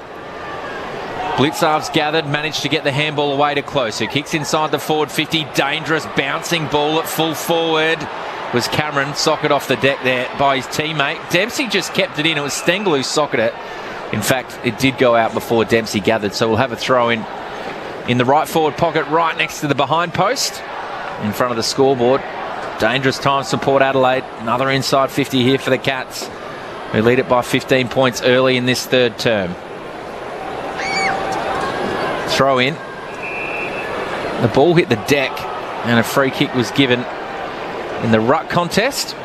So Vicentini plays on to Pau Pepper. Right half back or right back pocket, and he runs it to right half back. Looping handball to Evans. He's handball from Evans to Powell Pepper was at his feet, and then sillily or stupidly, Atkins gave away a free kick there. He tripped Powell Pepper out over the boundary line. He plays on, goes by hand again to Evans. They went the 1-2. Worked this time. Winds, rolls around on his right foot, chips it over the top to Moraes. That was gutsy. Mark centre wing. Riding shotgun, he releases his skipper. Rosie darts it up to right half forward. Finlayson presents and marks. Too far out to score. Steps inboard. Finlayson hacks it on the left foot. A low wobbler that bounces over the boundary line, and it'll be tossed in 20 from home, right forward pocket. Jeez, they're playing quick, aren't they? They're trying to play on it every chance they get, Port Adelaide. Like, they're doubling down on the handball and playing at speed. And look, it's hard to switch modes just because you've got some injuries. So maybe they're just going to let them keep playing at this pace and just see how they go. Dockers by 22 at Giant Stadium. Cats here by 15. Tossed in Vicentini. Down Putters, bowls over Myers. He just threw his body into his back. Massive shoulder block and a free kick to the Cats. In defensive 50, Myers will play on and pulls the kick straight to Buse. He wasn't happy about it, was he, Butters? He was giving the umpire a big serve. He's lucky not to get a 50. It was there. Buse places it back to Myers, who ran towards centre wing on the eastern side. And now inboard his kick to Guthrie. Hands it back to Myers because Burns-Jones just ran away from him, turned his back to Gryan, and Messi Myers inside 50 to close, put it down, head over the footy, smashed through by the power. Ollie Henry was trying to gather, and Port Adelaide just went for home. Rush it through for the minor score. Cats lead 16 points in a quick exit as Rosie finds Drew. Drew goes handball to Burton. His kick is straight to Bailey Smith. Lazy kick by Burton. Smith plays on, 80 metres out, lowers the eyes, looks for Cameron, who got one hand on it, brought it to ground. Cameron, yeah. So a tough matchup there for Connor Rosie. Just the arm there. It's got to be so careful. Looked like Cameron may have placed his arm across the chest, and Rosie had his arm over the top.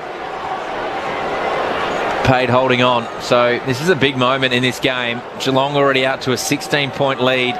Kicked the last 3 goals of the game, the first of this second half. Jeremy Cameron from 35 metres out on a 45-degree angle is lining up for number 3. Just pushes it left, relief for Yada Bolty. Geelong go to 6-5-41. Yada Bolty 3-6-24. 9 minutes gone, third term. Saturday footy for ABC Sport. It's just starting to get away from Port in terms of the stats. You know, +3 clearances Geelong, +5 ground balls, +5 inside 50s, all Geelong at the moment. Bergman, dangerous kick to Evans, it's picked off. Stengel looping handball to Henry, backtracks to Myers, spots plenty of targets, queuing up central and swings it into Brad Close. And Geelong with their turnover brand. As soon as Port Adelaide got out of defensive 50, they struck. How's the kick by Myers? He has the best kick around corners, we call it. He can just kick left and right, kicking around corners. Probably the best in the competition. Him and Zach Butters are doing those kicks. 8th touch of the term for Gryan Myers, but looking to open his account. Starts on the paint of 50. Myers trots in. Starts right. It comes back enough. Myers is on the board. Geelong are blowing out this lead. Game high margin now. Tremendous finish for the Cats. I think it was Brad Close. It was Brad Close. Yeah. 23 points, their lead. 7-5-47 to 3-6-24. 10 played, third term on ABC Sport. But their small forwards are really starting to take control of this game, isn't it? And these are the Myers and Close. These are the players that really did the damage in the final last year against Port Adelaide. And here they are again. They're popping up everywhere at the moment. They're causing Port Adelaide all sorts of trouble. The injuries, it looks like the injuries are just starting to grab hold of them. They look a bit slow at the moment, Port. Geelong are really pressing hard here. That kick off one step from Myers, like just so impressive. For people who aren't watching, that's a one-step dart inside 50. Can't defend it. Back in the middle of the ground. Port needs something. Wines soccers it forward. Kicks towards right half forward. Humphreys and Richards. Humphreys was clean. His quick kick to Blitzovs was elite off the left. Blitzovs also goes off the left from centre wing. Up towards Neil. Drop marker Lear. Neil tackled Evans high. No, the umpire looked like he was going to pay that free kick, but didn't in the end. So we'll have a ball up left half forward for Geelong, who've had 9 inside 50s to 3 in this second half.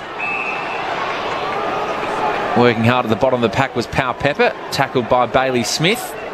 We'll do it all again. Visentini and Neil. Neil knocks it down. Holmes gathers. Quick kick around the body.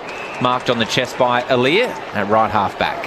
I'd argue that's almost staging against Logan Evans. He flung his head back, and on the replay, the tackle was never a chance of being too high. Switch through defensive 50. Aaliyah to Bergman. Short kick to Drew. Has Burgoyne running by. Thought about the handball. Then accelerates through centre wing. Finally shares it to Burn-Jones. One step inbound and then back out towards Mead. He's in front of the Williams stand. Too far out to score. Port down 23. Jackson Mead, the son of a gun, shares it with another with a great lineage. Jace Burgoyne, Larrakia man, an Indigenous round. Takes a step inboard. Bangs it towards the left forward pocket. Throw a blanket at the drop off. Hands Rioli stalking dangerously. Shrugs two. Check side tumbler. And it's touched on the way through. No sense of theatre from the goal umpire as the crowd rose in the Riverbank stands. It's a minor score. Geelong's lead down to 22. Saturday footy on ABC Sport. Would have been some goal there from Rioli. A huge fly there from O'Connor. Couldn't complete the mark. Right half forward for Port Adelaide.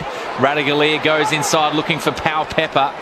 Coming over the top there with the spoil was Jack Henry. And we'll have a throw in about 50 metres around from Port Adelaide's goal on the right half forward flank. Trailing by 22 points. Under a lot of pressure here in this third quarter. They are down 3 players, just 2 on the bench. It's been carnage here. Lord grabs it out of the ruck, tried to get it to Wines, who lays a quick tackle on Blitzovs. We'll do it all again right in the paint of the 50.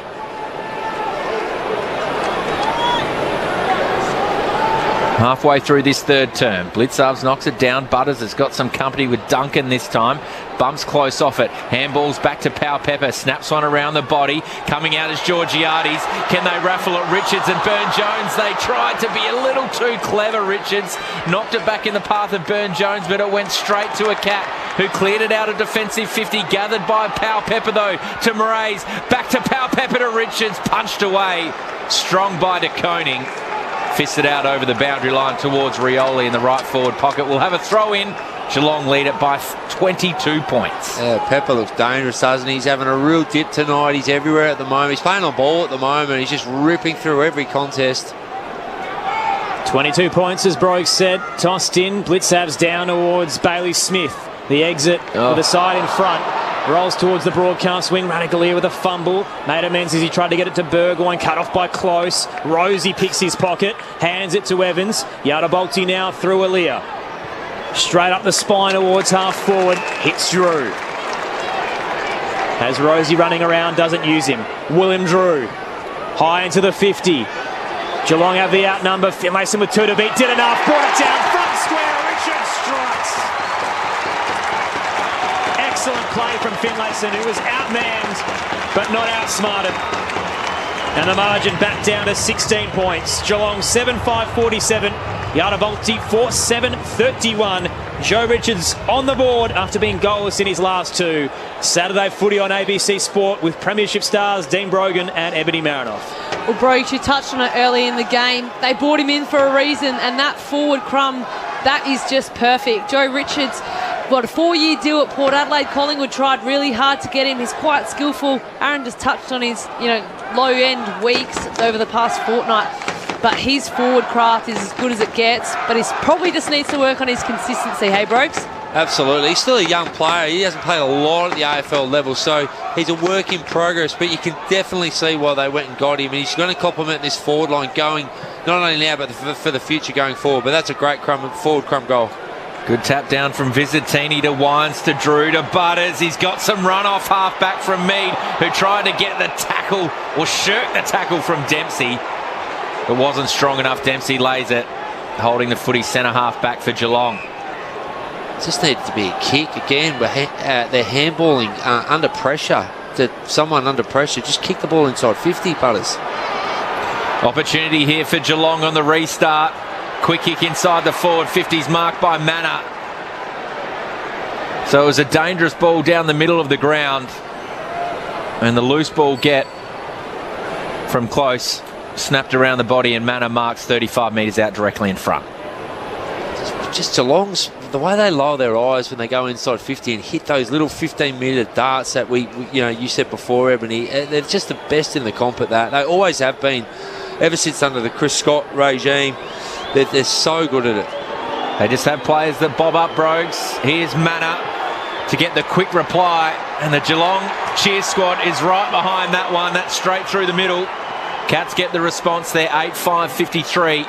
Yardabalti 4-7-31. 17 minutes gone Saturday footy for ABC Sport in the third term. Well, the Manor is just such a great story. I remember watching him when he was playing Werribee, just a mature age rookie that came into the Geelong Football Club and certainly has a role to play week in, week out. And he's had games where he's tore the games apart with 3 to 4 goals, but he's been an impressive addition to this, what would you say, experience, a youthful Geelong team. But that's what hurts Port Adelaide, because they just get punished. They have a really good moment, a good little patch, and Geelong just make them pay. It's a very Ebony Marinoff story for you to be watching Werribee in your spare time, Noffy. You just love your footy, don't you? That's why she's the reigning W medalist and with us on ABC Sport. Over at Giant Stadium, the Dockers lead GWS heading into three-quarter time by 26. Here it's the Cats by 22. Bounce in the middle. Blitzar's won it down, did his crumbing, wrapped up by Wines, got it out. Atkins goes for a run, breaking out of the stoppage inside 50, 3-on-3. Neal put both mitts up, couldn't claim it, keeps fighting, had Bergman breathing down his neck, did well to hand it to Atkins, who spots Dempsey, floated alone in the scoreboard pocket and takes the uncontested mark, 40 from home. Oh, some danger signs now, some clearances going Geelong's way, but their ground ball game, Geelong in their forward half is I think it's the best in the comp, and we just saw then the ball hit the deck and straight away they're on it, flick, and they just hit a forward by himself. They're just elite in that phase of the game. Dempsey starts on the boundary line in front of the Wanganeen stand. A religious man in the city of churches. Ollie Dempsey leans back on the kick. It's curving magnificently. What a finish. Ollie Dempsey with 2. And Geelong push out to a game-high 28-point lead. 9-5-59 to the Powers, 4-7-31, approaching time on in the third term. And if you're just joining us, absolute carnage in terms of the injuries as well. 4 hamstrings, Jason Horne-Francis, Jack Bowes, Patrick Dangerfield and Lockie Jones out of the game. Ebony Marinoff and Dean Brogan, your experts on ABC Sport. Oh, I love Ollie Dempsey. He's just a little star. He comes up and down that wing, quite often or not, it's defensively, but he can kick some goals. Just such a... they just always seem to find a target. Even though it looks like it's a stray pass and a little bit more of a tight angle, they just always look for someone in a better position or execution, and Ollie Dempsey is a fine finisher. It's fine players as well, don't they? Just stars always coming through the ranks. The depth back in the middle of the ground. Blitzov just grabs it out of the ruck, runs forward, pumps it inside the forward 50. Another deep entry. Flying across the pack there was Ollie Henry. But gathering was Aaliyah. Some good pressure there from Manor. Worried him out of it for a moment, but Burton was quickly on the scene and socketed it through for a rush behind. Geelong 9-6-60. That margin's 29 points in this third quarter. Port Adelaide 4-7-31. Burton brought it out, got it to Logan Evans, kicks into the middle of the ground and finds the big ruckman and Vicentini. It's going to be a 50. Wanted to hand it off to Rosie surging by, but it won't matter because Neal's overstepped. Vicentini doesn't even take 25 of that 50. Quickly plays on and chips it to Wines. Bergman's running by, unleashes with a low rocket. It screws its way towards Humphreys, who knocks it down, and Guthrie can get the exit. Back out to Myers. For all of Port Adelaide's good work there, they've just given it away. Cats through the eastern wing, up 29. Myers to Buse, now back to Dempsey. Last year's rising star, leans back on the kick and loops it over the top to centre wing. Mark taken by Manor. Back to Buse. It looks too easy right now. Guthrie takes the mark that we're sure it was 15. Plays on into the 50. Backtracking Mullen. Courageous. Fist came in. Port Adelaide get away. Butters to Rioli. On the break, out towards the broadcast wing. Georgiades will mark. He's got a target inside 50. Powell-Pepper in some space. Desperation from O'Connor as he backtracks. Powell-Pepper keeps fighting. The ball may have been legged. Crowd wanted it. Umpire won't pay it. The non-controlling umpire all the way from North Adelaide has come in and said free kick Port Adelaide. Well, he must be the senior umpire, because the other two umpires that were like 5 metres from the contest did not pay it. Look, I thought in the end he should have got a free kick, but geez, Port Adelaide almost botched that. They had so many players free and they just botched it, and Powell-Pepper was lucky to get it in the end, but the umpire from North Adelaide, he was on O'Connell Street. How is that? How do they not pay that though? Like when you're fighting, like that is a clear leg. I thought it was front on contact as well. At least they saw it compared to the Cozzy one last week. True. Sam Powell-Pepper takes the free kick, marches in, straight line kick. It's just hit the right-hand goal post. Minus score for the Power. Deficit back down to 28 points. 5 minutes to go in the third term. Saturday footy on ABC Sport. Guthrie brings it out of defence to Bailey Smith in the right back pocket. Big quarter from Powell-Pepper. 8 touches.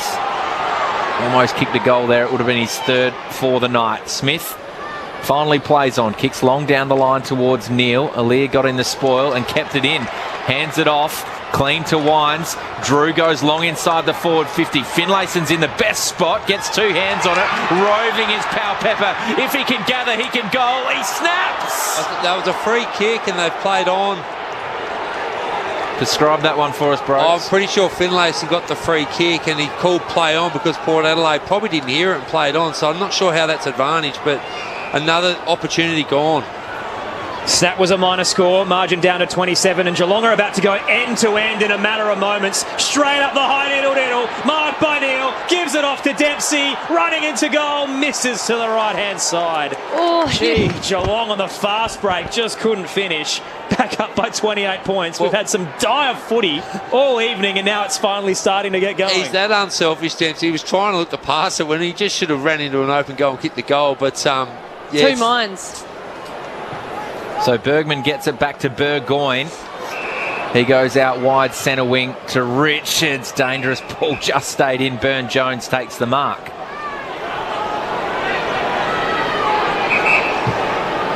He goes with a centering ball to his skipper and Connor Rosie, who switches the play. Dangerous!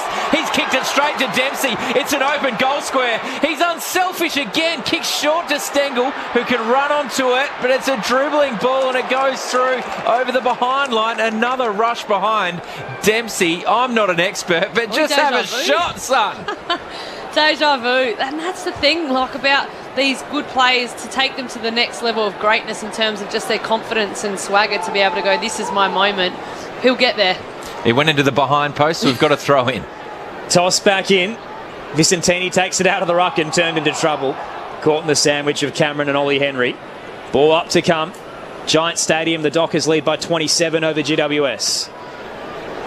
Tossed up, Neil down, only found Radagalia. Looks to force his way past Henry, but left the footy behind. Free kick.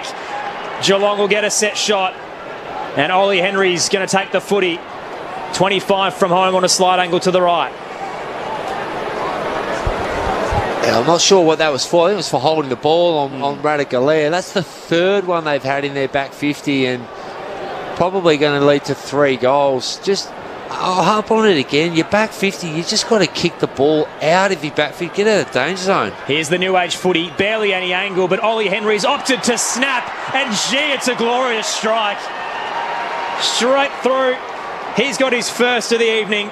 And Geelong up by 34 points. 10-7-67 to Yada Bolty's 4-9-33. The Cats building some momentum late in this third term. Saturday footy on ABC Sport. Your experts, Premiership ruckman Dean Brogan and reigning W medalist Ebony Marinoff. Oh, it's just... I don't really know how to explain it in terms of their ability not to punish when they're in defensive 50. Geelong are just too good around the stoppages, or whether they're bringing the ball inside 50, they just find a way to score. You know that Port Adelaide, they're undermanned in terms of their rotations, but that effort and intensity around that stoppage just needs to be higher. 5-1 in this third quarter. The last 3 as well going to the Cats, a 34-point margin. Back in the middle of the ground, Blitz Arms and Visitini. Both the ruckman overrun it. And then it's Duncan on the bottom of the pack.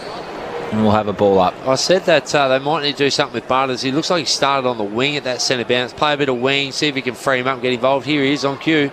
Got the handball to Evans, who handballed it over the top to Wines, who dropped it. It was a hot handball. Duncan was clean. Got it back to O'Connor, who's having a busy afternoon. Kicks it out wide. Mark was dropped out there by Ollie Henry, the goal kicker. Evans gathered for Port. Radigali has kicked it off his ankle. It's gone about 8 metres of Visentini, fortunately. He handballs it to Evans, who took too long. The turnover. Myers to Smith to Dempsey. He has a shot on goal this time, but away to the right-hand side. Minor score. 10-8-68. Yada Bolte, 4-9-33.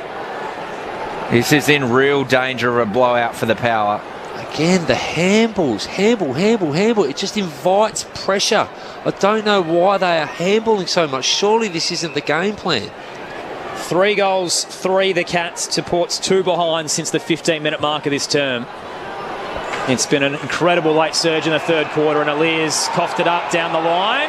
It'll be a free kick Port's way for a push. So Henry took the intercept mark due to his illegal contact. Mitch Georgiades will be handed the footy for Yada Bolte.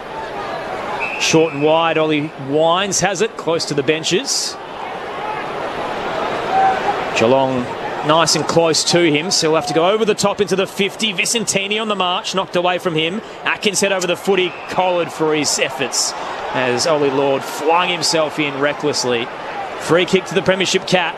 Geelong have it in the left back pocket, currently leading by 35 points. Still to come, the Western Bulldogs and Essendon at Docklands will get you there next on ABC Sport. As Atkins pulls the kick, mark taken by Mullen, and he'll release Myers.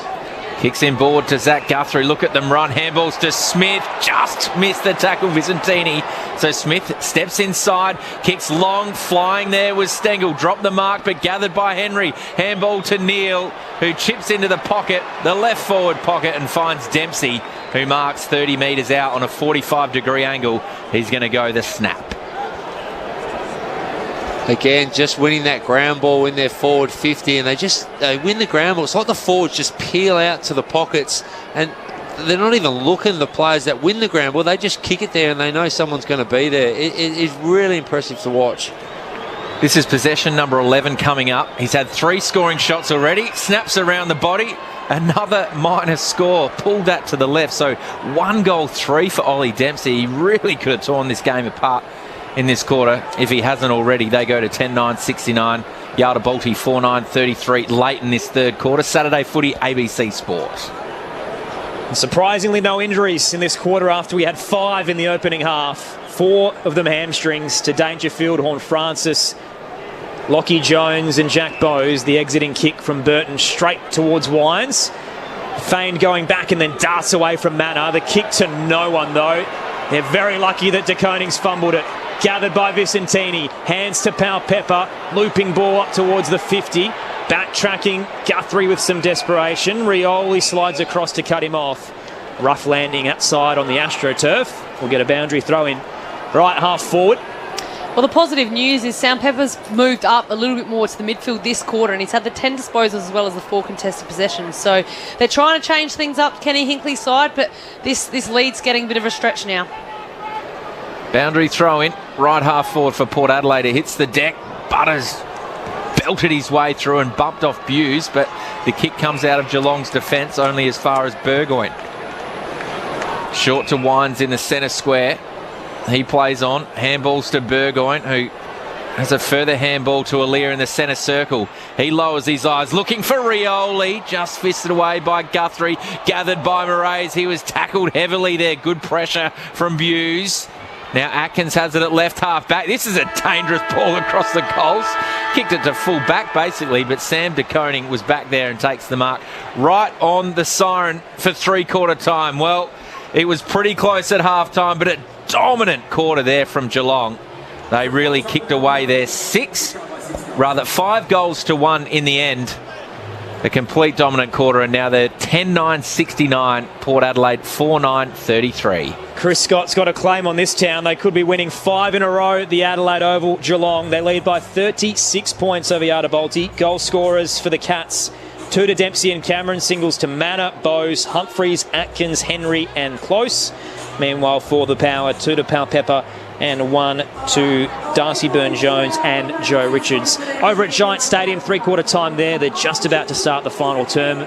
Similar margin as well. So the Dockers up by 29 points. Wally up 8-15-63.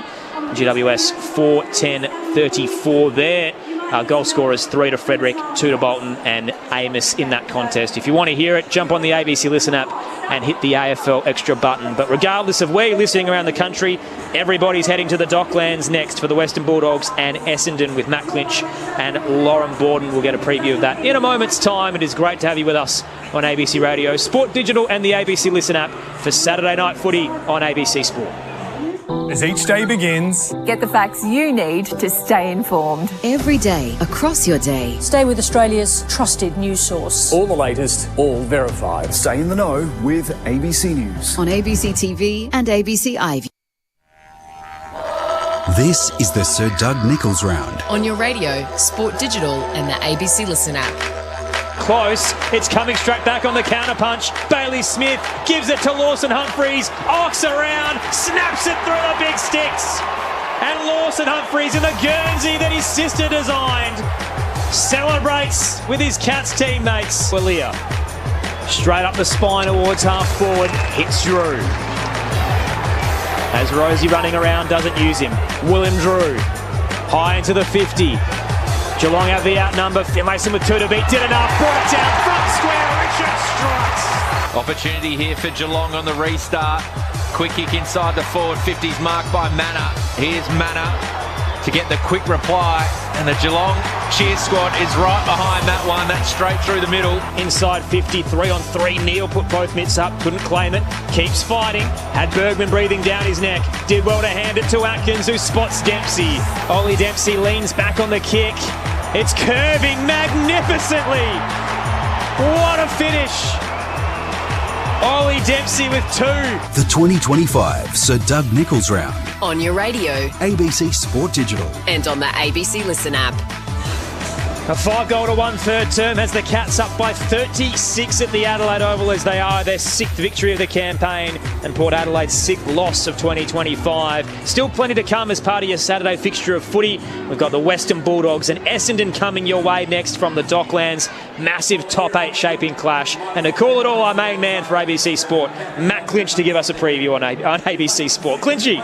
And the Bombers' big test awaits under the roof of Docklands against the Western Bulldogs. As you outlined, the Bombers are gathering momentum and sit just inside the top 8 with 5 wins and 3 losses, having won 5 of their past 6. But they've only come against sides in the bottom third, with the exception of that loss to Collingwood. So still a game in hand against the rest of the AFL. Well, the Bulldogs sit in 6th spot at 5 wins and 4 losses and fought gallantly against the Gold Coast Suns last week in the humid temperature of Darwin. So they'll be making their return back to Melbourne. A lot of the Bombers' improvement is focused on their defence. They get Jaden Laverty in for his first game of season 2025 after Lewis Hayes suffered an ACL last week. Well, the Bulldogs bring back in Taylor DeRay and Artie Jones for Gallagher and Poulter. The Bulldogs midfield bats deep, but Bontempelli versus Merritt is one reason to tune in tonight. Alongside Lauren Borden, looking forward to having Daniel Harford and Brett Delidio. Andrew Mays on the boundary. Can the Bombers stand up? We will find out on ABC Sport later tonight. Can't wait, Clinchy. We'll take you there next on ABC Sport around the country for the Western Bulldogs and Essendon. Over at Giants Stadium, final term underway for Walyalup and the Giants. The Dockers lead by 29 points there, and here it is Geelong by 36 at the Adelaide Oval. News of the day as well, so Joel Amati offered a 3-match ban for his bump on Jordan Boyd last night. Graded careless, severe impact and high contact. Justin McInerney offered a one-match ban for his bump on Jack Silvani, which was deemed medium impact but still high contact. And the sad news to start the day, the sudden passing of former West Coast player Adam Selwood at the age of 41. Our thoughts are with the Selwood family from the entire ABC Sport team. Dean Brogan, Ebony Marinoff are your experts tonight, and it feels like this could get really ugly really fast. Noffy? You touched on it getting ugly. This is what you'd like to see not happen. Obviously, the rotations and the way this game has planned out for Yatapuri is not ideal in terms of, I thought that Lockie Jones was doing an awesome job on Cameron. Jason Horne-Francis, I mean, yes, he was sick, but he would have had a large impact. But it's like, how do they minimise this to be an absolute blowout and kind of turn into a little bit of an embarrassing loss, no matter what the injuries are? And I think this is what we keep asking of Yatapuri.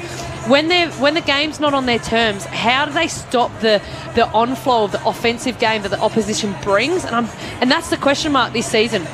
Well, they've been dealt a crappy hand today, haven't they? They've lost some players through injury. We know that. But it's just the game style. They're almost going one-to-one from kick to handball. So every kick is followed up by a handball, one-to-one. Oh, I've never seen this before. Whereas you look at Geelong, they are 175 kicks to 96 handballs, and they're kicking the ball at 66%. That's the difference of the game. The game style's better, and Geelong's efficiency going forward is better. So I know they got injuries, Port Adelaide, but handball isn't going to get you a win against the top side in Geelong. The Cats by 6 goals. Vicentini wins it down to start the final term. Rosie gathers. Flicks the handball wide towards Palpepper. Outside of the boot, opposite check side entry. Off balance into the 50. Lord forced to knock it down. Nutmegged Bailey Smith. Paddled central by Palpepper. Gathered and then turned into trouble from Mullen. Ball rolls out to Rioli. Handed it off to Georgiades. Missed his boot.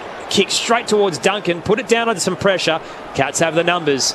Manor to the eastern side. Racing out. Ollie Henry takes it in front. That was an elite kick around the body from Manor. Henry to O'Connor now, who's having a day out. He goes inside the forward 50, looking for Cameron. Forced under it by Bergman. Myers is waiting below. So was Palpepper, who's been extremely good today. Big quarter, stepping up in the midfield in that third term, and he's kicked perfect out towards Burn-Jones at right half back. What is good is for Port Adelaide, you can throw the magnets around a bit and play players in different positions. Like we're saying with Palpepper, he's up the ground in the midfield. He's giving them a spark. Burn-Jones long down the line towards Georgiades. He didn't win the mark, but he won the contest. Got it down to Rosie, who kicked a sky ball, not 15. In the meantime, Butters on his hands and knees gets it back to Georgiades, who hits the target in Richards at right half forward. Centering ball to Rosie. Bit of kick to kick. Burn-Jones now, 70 metres from Port Adelaide's goal. Runs around. Kicks up towards the hot spot. Flying at that was Lord. Brought it to ground. Georgiades handballed. Looking for Moraes. He handballs further back to Burn-Jones where it started. He steps inside the forward 50. Goes backwards all the way to Mead, who centres the ball. Looking for Moraes, who goes inside the forward 50. Moraes towards the scoreboard. De Koning with the fist. Front and square. Clean pick up from O'Sullivan. Wide looking for Duncan. Has scored it over the line with a tackle from Burn-Jones. Josh Money downstairs. Yeah, I think Yatapuri has maybe worked out that Bailey Smith might just be untaggable. They've dropped the Bergman tag, they've dropped the Drew tag, and Connor Rosie just into the midfield now going head-to-head. And the reason why Palpepper's on ball is that Jason Horne-Francis suffered a serious hamstring injury in the opening 15 minutes of this game. Josh Sinnott with a hip flexor, and soft tissue injuries to Dangerfield, Bowes and Lockie Jones as well. Tossed in, Rosie wide towards Richards, backtracks, Butters, uses Mead, dancing away from Myers, he just can't escape. Handball late to Butters, back to Rosie, wheeling through the centre square. They're just conceding territory. Burgoyne's kick smothered, and the Cats win out with their pressure. It's a procession through the middle. Close, little 1-2 with Stengel, lowers the eyes and dinks it into Cameron, who marks 25 outside in the pocket, and Dean Brogan collapses into the commentary desk. Why are they handballing so much? They had 5 opportunities to put it inside 50, and yet they just continue to handball. And it's their senior players as well. Very, very frustrating. Jeremy Cameron haunts the power. 4 in the qualifying final last year. He'll snap around the body off a couple of steps. Curling Superb. 3 for the night for Jeremy Cameron. Geelong strike first in the final term and are up by a game-high 42 points. 11-9-75 to Yarrabolti's 4-9-33. 3 played. Q4 Saturday footy on ABC Sport. We've touched on the handballing quite a lot tonight, and it's doing Brogue's head in, but I don't know whether it's because it's quite a low tackling game. There's been 40-odd tackles, but is it Geelong's pressure, or is it Yarrabolti's confidence in terms of going inside 50 not there because the tools kind of haven't had the night? Is it the game plan or system? But it almost sense they don't want to kick it inside 50 and they keep stuffing around with it outside that inside 50 mark. Oh, I think it's the ability to not being able to switch your game plans in real time, whereas the good teams can. They can go, well, it's not a handball night tonight, so we'll kick the ball a bit more, and Port just aren't there. We know there's a lot of injuries, a lot of young players. They're just not adjusting to the conditions or the game style. Butters' handball was smothered, ended up with Rosie, who tried to get it back to Burton. Good tackle there from Butters, putting some pressure on. Pow Pepper's in there as well, but a little overzealous there on Manor. It was too high. Manor faked the handball. Pow Pepper nearly stepped off the mark. Look at that pass. Straight to centre half forward, marked by Atkins, another mid. That's an absolute bullet of a kick. That's just the difference in the two sides, isn't it? You know, one team lowers their eyes, they can hit a target inside 50 and finds the open forward, whereas Port Adelaide just want to handball their way through, and it's just not working tonight.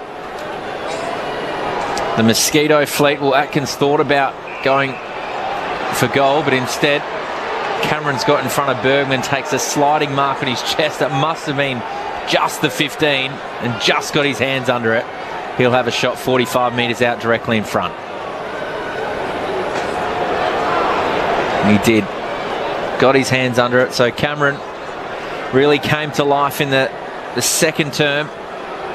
Had 2 goals there. This is his scoring end. Kicked a brilliant one to start this term, lining up for number 4. Set sail from 50 metres out. It is poetry in motion, Jeremy Cameron. An unbelievably beautiful kick. That's his 4th. And it really is the cat attack here at Adelaide Oval. They extend their margin. They're going big. They're 12-9-81, Port Adelaide 4-9-33 early in this 4th term. Oh, it's the tale of two sides. Their efficiency going inside 50 is just superior to Port Adelaide's, and we know that that's Geelong's strength, and Port Adelaide are a work in progress in this space, but they're really getting found out tonight that you have to be able to be efficient from centre forward. It's the name of the game. I mean, there's a lot of phases in football to help you win, but the most important phase, I think, in modern day football is being efficient inside your forward 50, and these guys, Geelong, they're just the best at it, and they're really showing Port Adelaide on how to do it. And yeah, this could get pretty ugly for Port Adelaide. It's already 50 points, a long way to go. 48 the margin over at Giant Stadium. It's just as bad. Wally up lead GWS by 47 there. Massive turnaround for the Dockers, who've had a rough season on and off. Out of the middle, Wines gathers, hands it across to Mead. Quickly wrapped up by Atkins, holding the ball. Turns straight into the tackle, and it'll be free kick Geelong. Atkins pops up, hands it to his halfback runner as he dishes to Buse. Inside 50, Aaliyah, height over the top of Close. Stuck both arms over the top of him and clunked it. Port in the left back pocket. Aaliyah opts for the broadcast wing.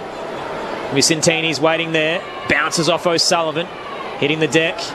Richards left it for Butters. 3 close in on him close to the benches, so he screws the kick central. It's a little long for Vicentini. He looks like he's in slow motion chasing it. Neal closes, knocks him off the footy. Holmes gathers to Manor from 50. Manor to the goal square, and who else but Jeremy Cameron? Jez is controlling this final term. Oh, when he's on, he's on. Jeremy Cameron, couple of metres out, slight angle to the right. Jezza for 5, finishes. He's ruthless, Jeremy Cameron, as they continue to stick nail after nail in Port Adelaide's coffin. The season felt a little directionless, and after tonight, it might be in limbo. Geelong up by 54, 13-9-87 to the Powers, 4-9-33. Still 13 to go in the final term on ABC Sport. Well, this is the most frustrating part because when Lachie Jones was on Cameron, he'd only had 4 touches. So I know in terms of the game blowing out Jeremy Cameron, Jezza the star, he's a phenomenal player. But that's a huge loss because you would almost say that was either a 50-50 to Lachie Jones v Cameron or Lachie Jones had the upper hand. And and Bergman's had to go back on him. He was the best mid. So, it's just fallen apart everywhere for Port Adelaide in that sense. But, you're right. Unfortunately, Jones doing a good job. Bergman has to go to the midfield and go on him, and it's a tough ask, isn't it, Debs? Uncontrollable. 10 of the last 11 goals to Geelong. Back in the middle of the ground. Sam Powell-Pepper working hard from the forward line.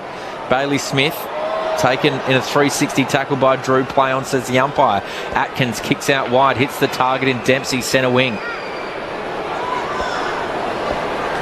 Been a procession in the second half. 10 of the last 11 and the last 6. Going inside the forward 50 now for Geelong is O'Connor. Flying was Ollie Henry.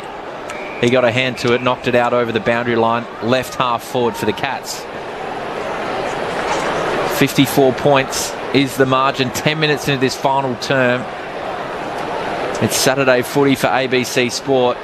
And Port Adelaide, a dark day for them with all their injuries as well.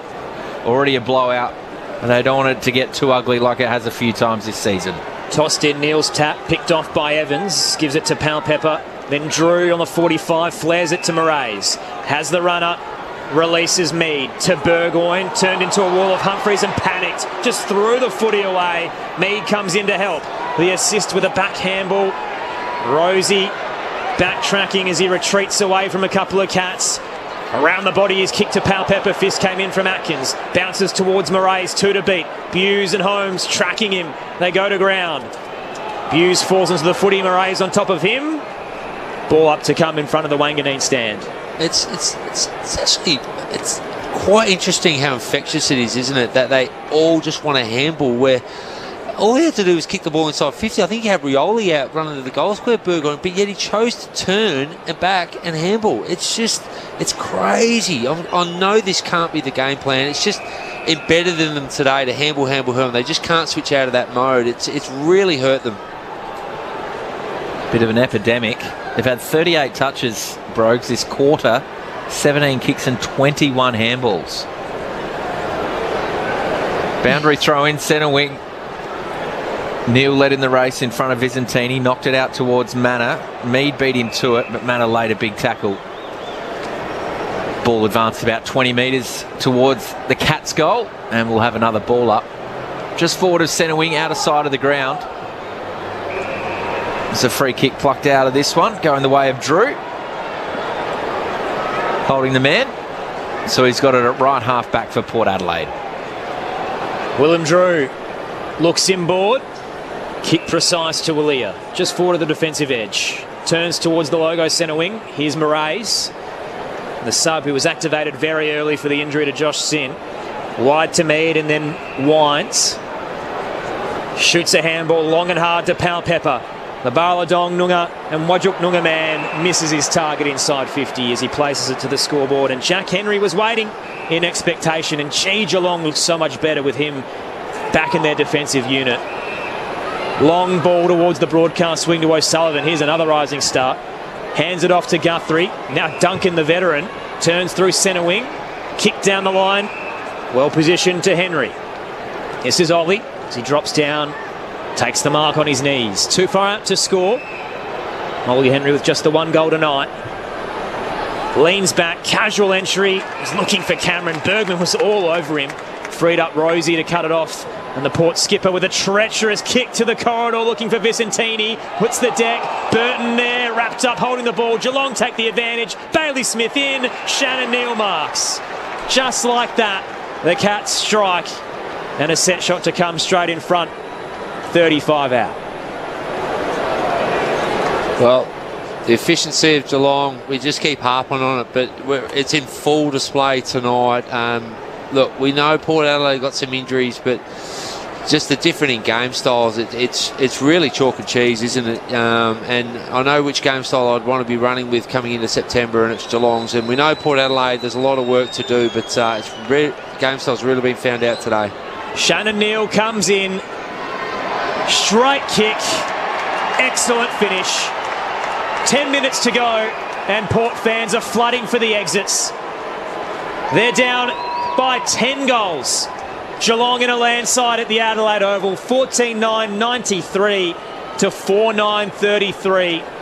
14 played, final term, and Yada Balti have had a miserable second half on a cold day in Adelaide.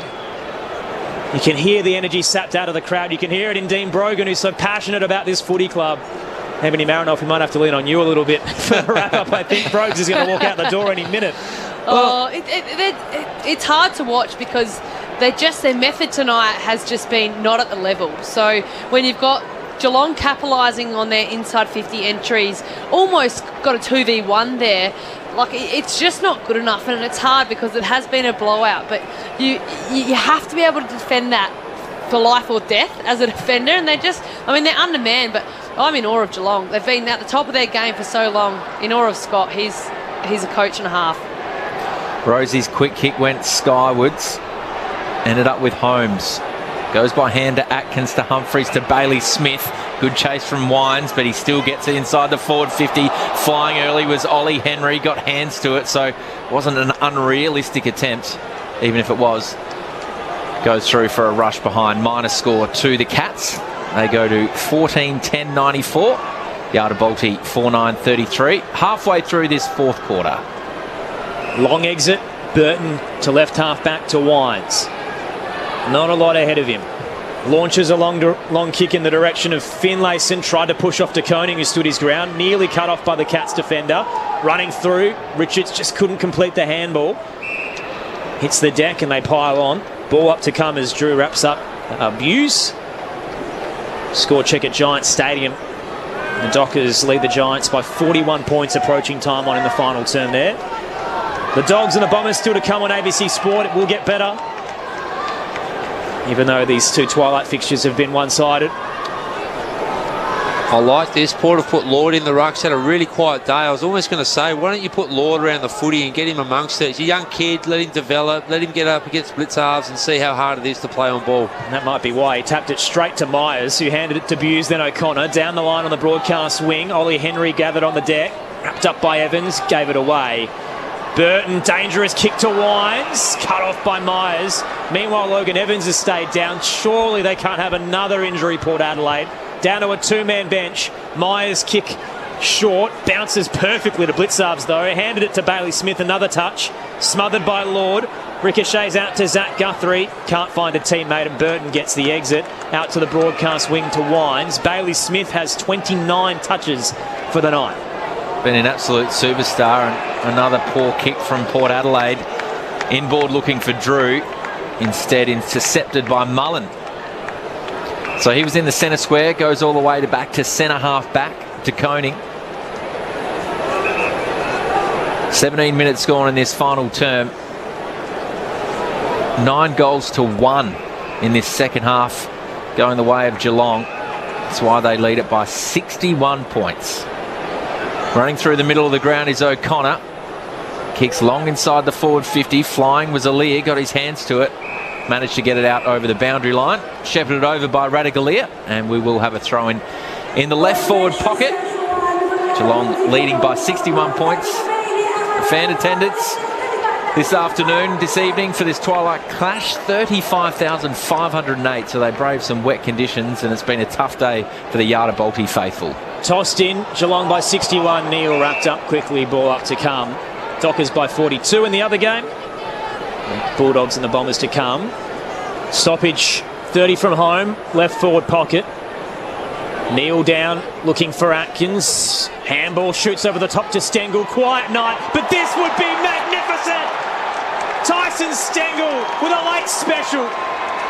The Warunga man in Indigenous round strikes with a magic trick late in this blowout result. Geelong up by 67 points. Tyson Stengel with a magnificent finish to get on the board as he returns home in South Australia. Geelong raised the bat, 15-10-100 to Yada Bolty's 4-9-33. Josh Money downstairs. In desperate need of some good news, Yada Bolty have got something close to it, I guess. Logan Evans coming back on the ground. It was a throat issue, but he's good to go. So still 2 on the bench. Just around that stoppage again, Port Adelaide plays just flat feet. So it's when they just haven't been able to defend their forward 50 stoppages. Like, I don't even really have any words because it's an effort. If you're Ken Hinkley and you're watching the effort of them having their ability to stop the Geelong opponents around the forward 50 stoppage, it's just non-existent. This is the big question, is in the past Ken Hinkley has been able to rally his troops, and I'm not sure the emotional connection is there anymore, Noffy. And you can't really see it as well. Like, there's no sense of energy from the Port Adelaide players. Yatabuli, they just seem off. And this is how you have to be able to... Challenges come your way, and Geelong have been able to pile on the goals. Port Adelaide have just lost all momentum, even if they had any. From the centre bounce, went into the Powers 50, but there was a free kick given away for too high. So Geelong are controlling the ball. O'Connor's got it. Still in that defensive arc at left half back.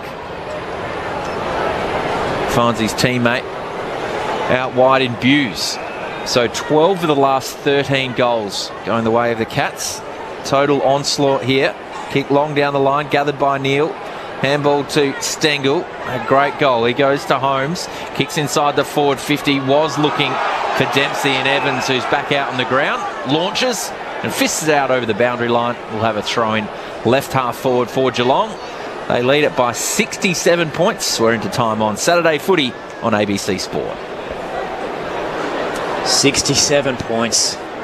Once again, Port Adelaide set for a massive loss. They've already had 2 of their biggest under Ken Hinkley's 13-year tenure this season. Out of the stoppage, tap straight down to Stengel. Quick kick towards goal. And it's a rocket of a bounce as it rolls through for a minor score on the right-hand side. Carnage for Port Adelaide as well, not only in the margin but through injuries. Jason Horne-Francis' hamstring issue looked very serious. Grabbed it quite high, limbered his way off the ground. Josh Sim with a hip issue. Lockie Jones with another soft tissue. Porter trying to go end-to-end here with Geelong up by 68. Through the eastern side, Pal Pepper into the scoreboard pocket. Finlayson caught behind, knocked down. Rioli was there, but the bounce didn't favour him, and over the line and out. Saturday Footy on ABC Sport. We'll be with you for the next 40 minutes to wrap this up. Send in your text. We'll get some reaction in the rooms. Dean Brogan and Ebony Marinoff's thoughts as well. It's disappointing because at half time we said Port Adelaide are really up for this, and it looked like they were into the game, but they've just come out so flat, and they were trying to play this handball game that just wasn't working, so they made no adjustments at half time. And that's the concerning thing, is that they just didn't even speak about the injuries and how they were playing. They just thought they could come out and keep playing the way they were playing, and you've got to be able to switch gears in this modern game. You can't play quick handball past all the time. So really disappointing, and Geelong have absolutely taught them a lesson today. Winning a free kick at centre half back. Duncan went to Dempsey to Manor. Now to Neil. The big man goes inside the forward 50, intercepted by Rosie.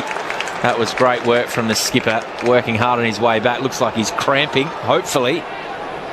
That's all it is. So he's stretching in the foreground. Kicks it wide to Burgoyne, who goes to Bergman. Defensive side of centre wing. Plays on quickly. Looking for Rioli. Just threaded the tightrope of the paint of the boundary there. Marks right half forward. Plays on. Looking for Georgiades, but just had too much on the kick. And Zach Guthrie was just able to nurse him under the footy. Oh, the umpire's found a free. He did push him in the back, but it's whether he pushed him hard enough. The umpire said he did, so Georgiades will have a shot on goal. 40 metres out. Going to be a tight angle, scoreboard end of the ground. He has kicked them from here in the past, and judging by his night, he's missed some sodas in front. That could have been a bit of a momentum killer, so to speak, at the start of the game, but just go back and maybe have a ping from here, Mitch. Yeah, 3 behinds he's had tonight, Brogues, all in the first half when Port Adelaide were right in this match. So Georgiades goes for home. The goal umpire's getting right behind it, and you called it, Brogues. It's the hardest, way, isn't it? The hardest one he's had all night, and he gets his first. And Port Adelaide finally get on the board in the last quarter. They're 5-9-39, Geelong 15-11, 101. 23 and a half minutes gone, final term. You speak about those misses from the first half, and that's the thing. Those crucial misses in the first half from Yatapuli cost them that lead in terms of being up 2-3 goals and having a little bit of momentum and scoreboard pressure. But because the scoreboard pressure was non-existent, when the carnage all happens, they're just on the back foot. And they just go into their shells. And Aaron, you touched on in terms of this, their emotional intelligence to be able to keep fighting through their game. I just don't see that want and will to win every contest right now. At Yatapuli, they seem flat. Even that energy from kicking a goal, yeah, they're, 60, 70 points down, but in terms of where the game's at, you still need to play out to the final siren. Cats by 62. They've been classy tonight. Tapped down in the Atkins direction, tried his best to get out of the Mead tackle, but caught holding the ball. Free kick out of Balti. Jackson Mead might have a bigger role to play in the coming weeks. With the serious hamstring to Jason Horne-Francis, chips it just the required 15 to Wines, and again was looking to give it away with a handball. Didn't have a lot of options, so turns and kicks into the 50. A little bit long for Georgiades out the back. Humphreys chips the kick towards Duncan and dukes a handball out to Dempsey. He'll backtrack and retreat to O'Connor. And the Irishman spotted an overlap here for the Cats. Humphreys goes for a run through the eastern side and comfortably darts around Mead. Hands it off to Manor at the attacking edge. Looks him bored. Take your pick. Shannon Neal's all alone. 35 out straight in front. Oh, it's a training drill now, isn't it? The speed that they've got off half back with Humphreys and Smith. He's not a half backer, but he gets back to help out. When they're in this mode, geez, they're a dangerous team, aren't they? They'll be around the mark again this year, and the losses they've had have only been minor. So they'll be right up there again this year, Geelong. Shannon Neal only has multiple goals once this season. Very short approach, and Neal misses to the right-hand side. He'll be stuck on just that one major. Geelong's lead 63 points, 15-12, 102 to Yardabalti's 5-9-39. Richard from Geelong on the text line says, I'm loving how the Cats are going, but I do feel sorry for the Port fans. I've been in the outer a lot over the years, and I've never once heard a fan yell handball it backwards. We've seen a lot of that tonight, Richard. Aaliyah brings it out of defence through Burgoyne, finds Georgiades on the lead centre half. And centre wing, I should say. Did he just bobble there, Georgiades? Oh, he pulled up short a little bit there, didn't he, on the marking attempt? Oh, no, he's got his knee strapped. He's assuming the position again, but he kicked it straight to Manor, like as if it was his teammate. This is a hard watch. Atkins handballs to Smith, goes long, over the back is Cameron, running onto it in the goal square, just didn't quite sit for Henry, keeps it in, good pressure from Ratugolea, handballs it towards close, soccering it through, well done Ratugolea. Repeated efforts there and managed to rush it through for a behind. Minor score to the Cats, 15-13, 103, Port 5-9-39. Late in this fourth quarter, Brogues, your head might fall off because you've been shaking it that much next to me. Look, I do feel for them. They've had a few injuries, we know that, but just the skill level and the efficiency is it's nowhere near Geelong's. And we know they're two teams at different parts on the ladder, so it's been expected. Here we go, the handball game again. Oh wow. Plenty of surge off half back, but just not clean enough. Ricochets off a couple of bodies as Wines fumbles, and it's picked up by De Koning. He'll hand it to Atkins, then Guthrie took it in the air and came down into the tackle of Byrne-Jones. Ball pops out to Drew, and he's wrapped up by a couple. So it's plenty of dare and pace and energy on the run, Port Adelaide, but just not efficient enough when they move the ball forward against a really good defensive side in Geelong. Tap down, Atkins over the footy. Couldn't control it. Neal flicks it out. Butters gathers. He's brought down. Good tackle from Mullen, who wrapped him up like a boa constrictor and would not let go.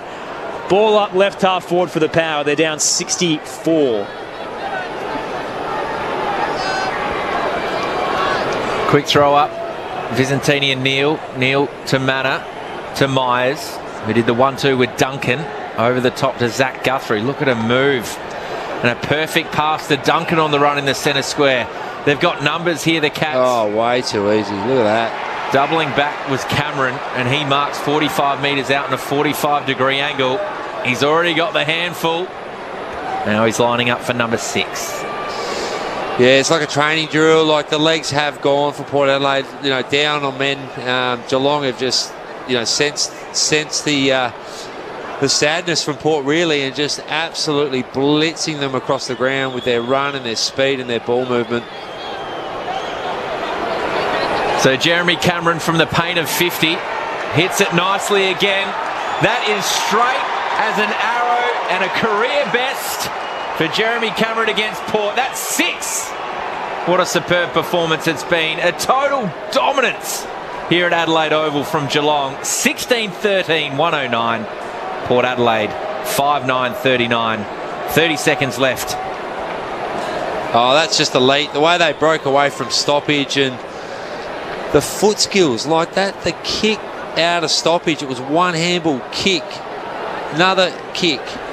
And then they had like 3 people inside, 3 forwards free, and one of them was Cameron, of all people, free. I mean, there's not much the defenders can do with that when it's coming out of stoppage that quick, so I don't blame the defenders that, but yeah, it's just been a disastrous day for Port Adelaide, hasn't it? Yeah, they're going to lick their wounds after this one. It's been a total domination from Geelong, pretty much from half-time, really. Previous best for Jeremy Cameron against Port Adelaide was 5 in 2023. Now he's got a bag against the Power, away from home as well. Geelong by 70. They've kicked 9 of the last 10 goals. We know the Cats have 9 lives, but how many does Ken Hinkley have left after this performance? Another devastating loss. Out of the middle, Bailey Smith gathers and is wrapped up by Willie Rioli. We'll get a ball up at Giants Stadium. The Dockers by 35 over the Giants. Western Bulldogs and Essendon to come your way next on ABC Sport. Out of the contest, Butters hits the deck in the tackle from Mullen. He's only had 19 tonight. Kick forward, Cameron out the back door, off hands, gathers, open goal square, runs in to finish with 7 on the siren. Jeremy Cameron waves goodbye to the Power faithful. The Cats have mauled Yarrabolti. Geelong win by 76. We are Geelong, the greatest team of all. We are Geelong, we're always on the ball. We play the game as it should be played, at home or far away. Our banners fly high from dawn to dark, down at Gardenia Park.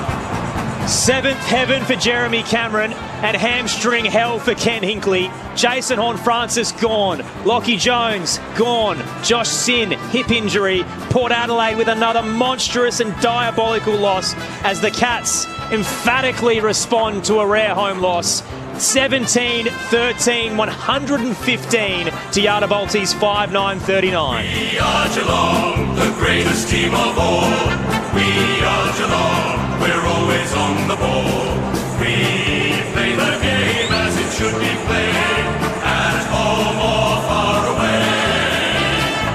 Our banners fly high from dawn to dawn, down at Gardenia Park. At their best, they are the cream of the crop, Geelong. It was magnificent footy across the night in what was originally a wet affair, low scoring, stuck between the arcs. Geelong turned on the Jets after half-time. They led by 3 at the first break, 9 at the major break, and then it got incredibly ugly. Blew out to 36 points at three-quarter time off the back of a 5-goal to 1/3 term, and then a monstrous final quarter has them win by 76. Geelong moved to 6-4, Port Adelaide 4-6, and the future of Yarrabolti's coach and their direction in season 2025 will once again be in the spotlight as they just look a little lost with Josh Carr waiting in the wings. Geelong jump up the ladder back towards 6th after their loss to the Giants last week. They're stuck just behind the Crows, I reckon, on percentage by 1, but we'll check that on the live ladder in a moment's time. With you for the next 27 minutes as well, so we'll get the song and some reactions in the rooms. Plenty of your texts coming through as well, which will run through on 0437 774 774. But first, the thoughts of our premiership experts, Dean Brogan and Ebony Marinoff.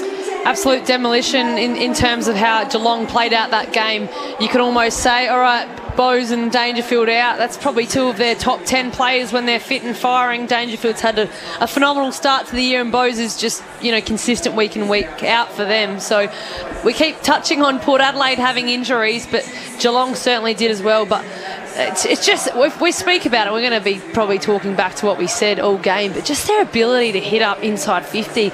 And I mean, they don't have the most of superstars in terms of Tom Hawkins back in the day and Jeremy Cameron, that kind of duo. They're just getting it done. You got Dempsey that chips in with a couple of goals. He's had 5 shots on goals and predominantly more or less playing on the wing. And then Cameron impressively just comes out and kicks 6 or so in the second half, and then 7. Sorry, 6.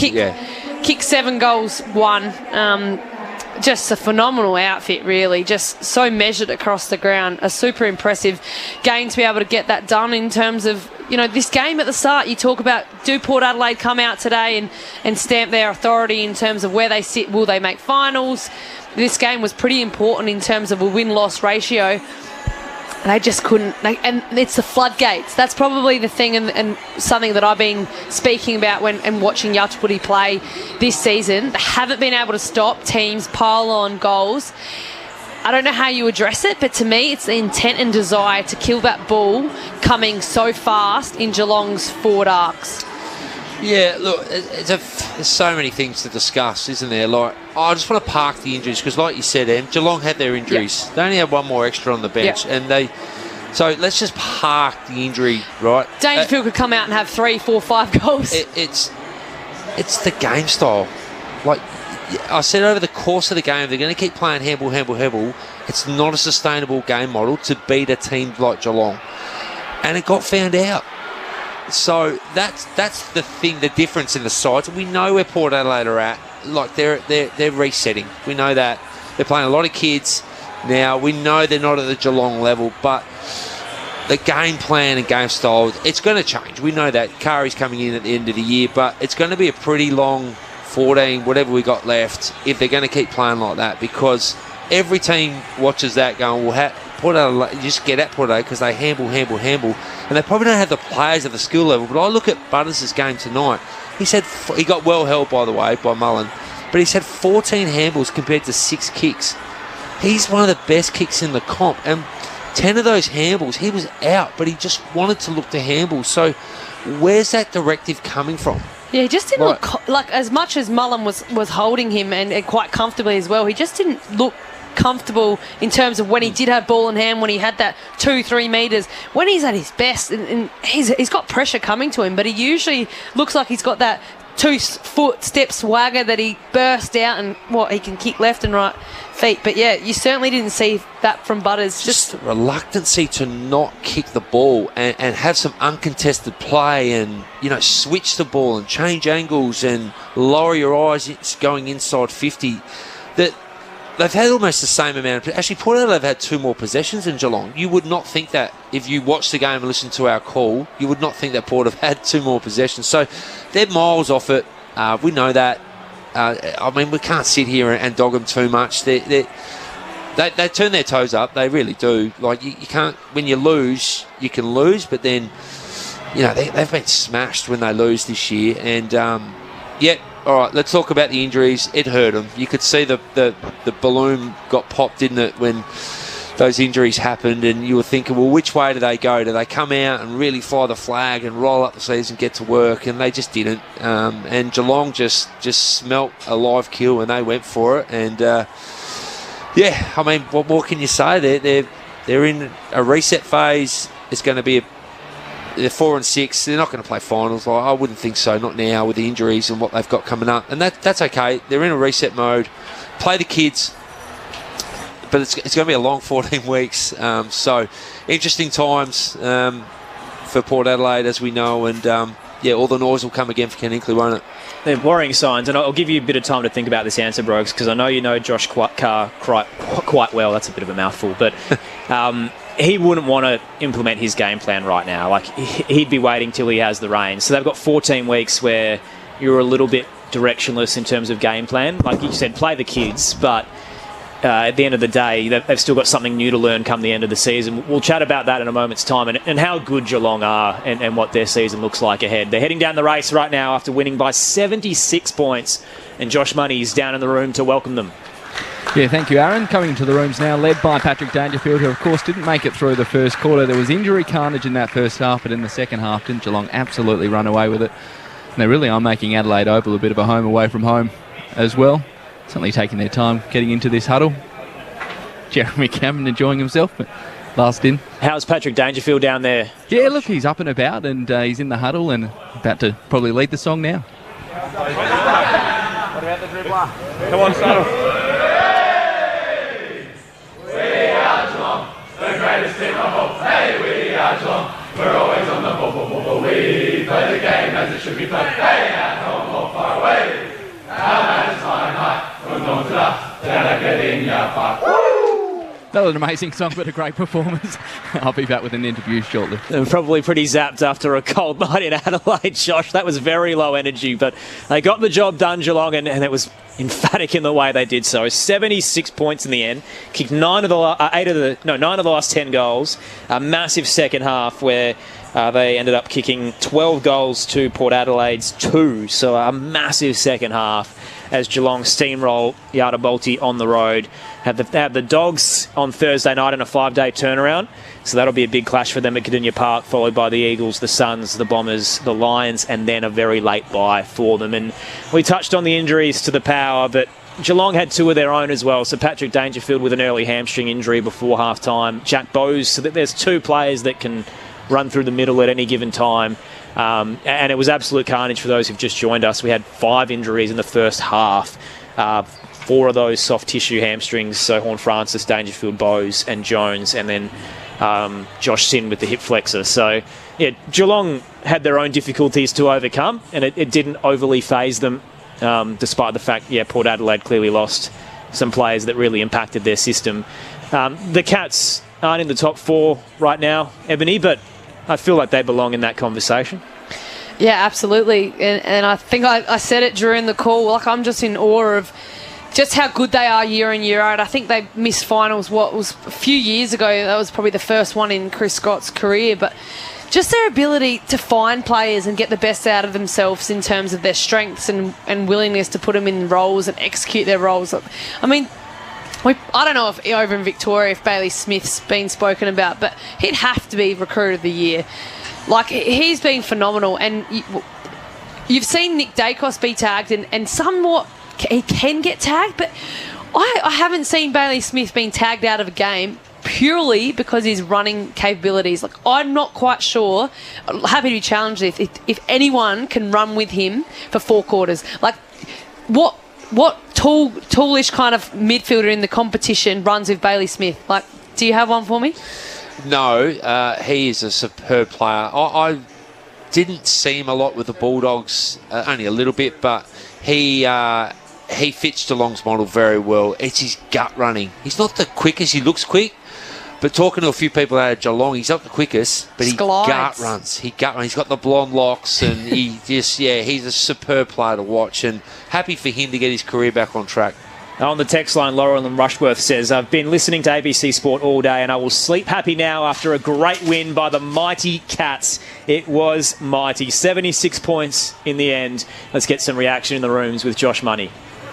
Thank you, Aaron. Joined by Brian Myers. Brian, wasn't a lot of energy in that song. It felt as though you walked into the room after a huge performance, but it was one that took a lot out of the team. Oh, yeah, for sure. I think it was actually pretty nice to be able to kind of rest it up in the last quarter. Probably why there was so much energy is that we kind of felt like we'd won it pretty early on in that last quarter and able to just finish them off, which is really pleasing. And I don't think we want to celebrate too hard on weekly wins. We want to make sure we get it right next week as well. So it's a long season and, we just want to bank them.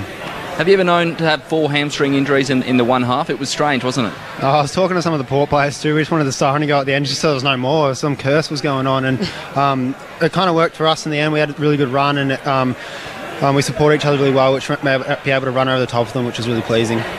How about the boys were just and Ebony were just talking about the recruitment of Bailey Smith. He had a hard tag for most of the day. You wouldn't have known it. Just how much of an impact has he made on this group?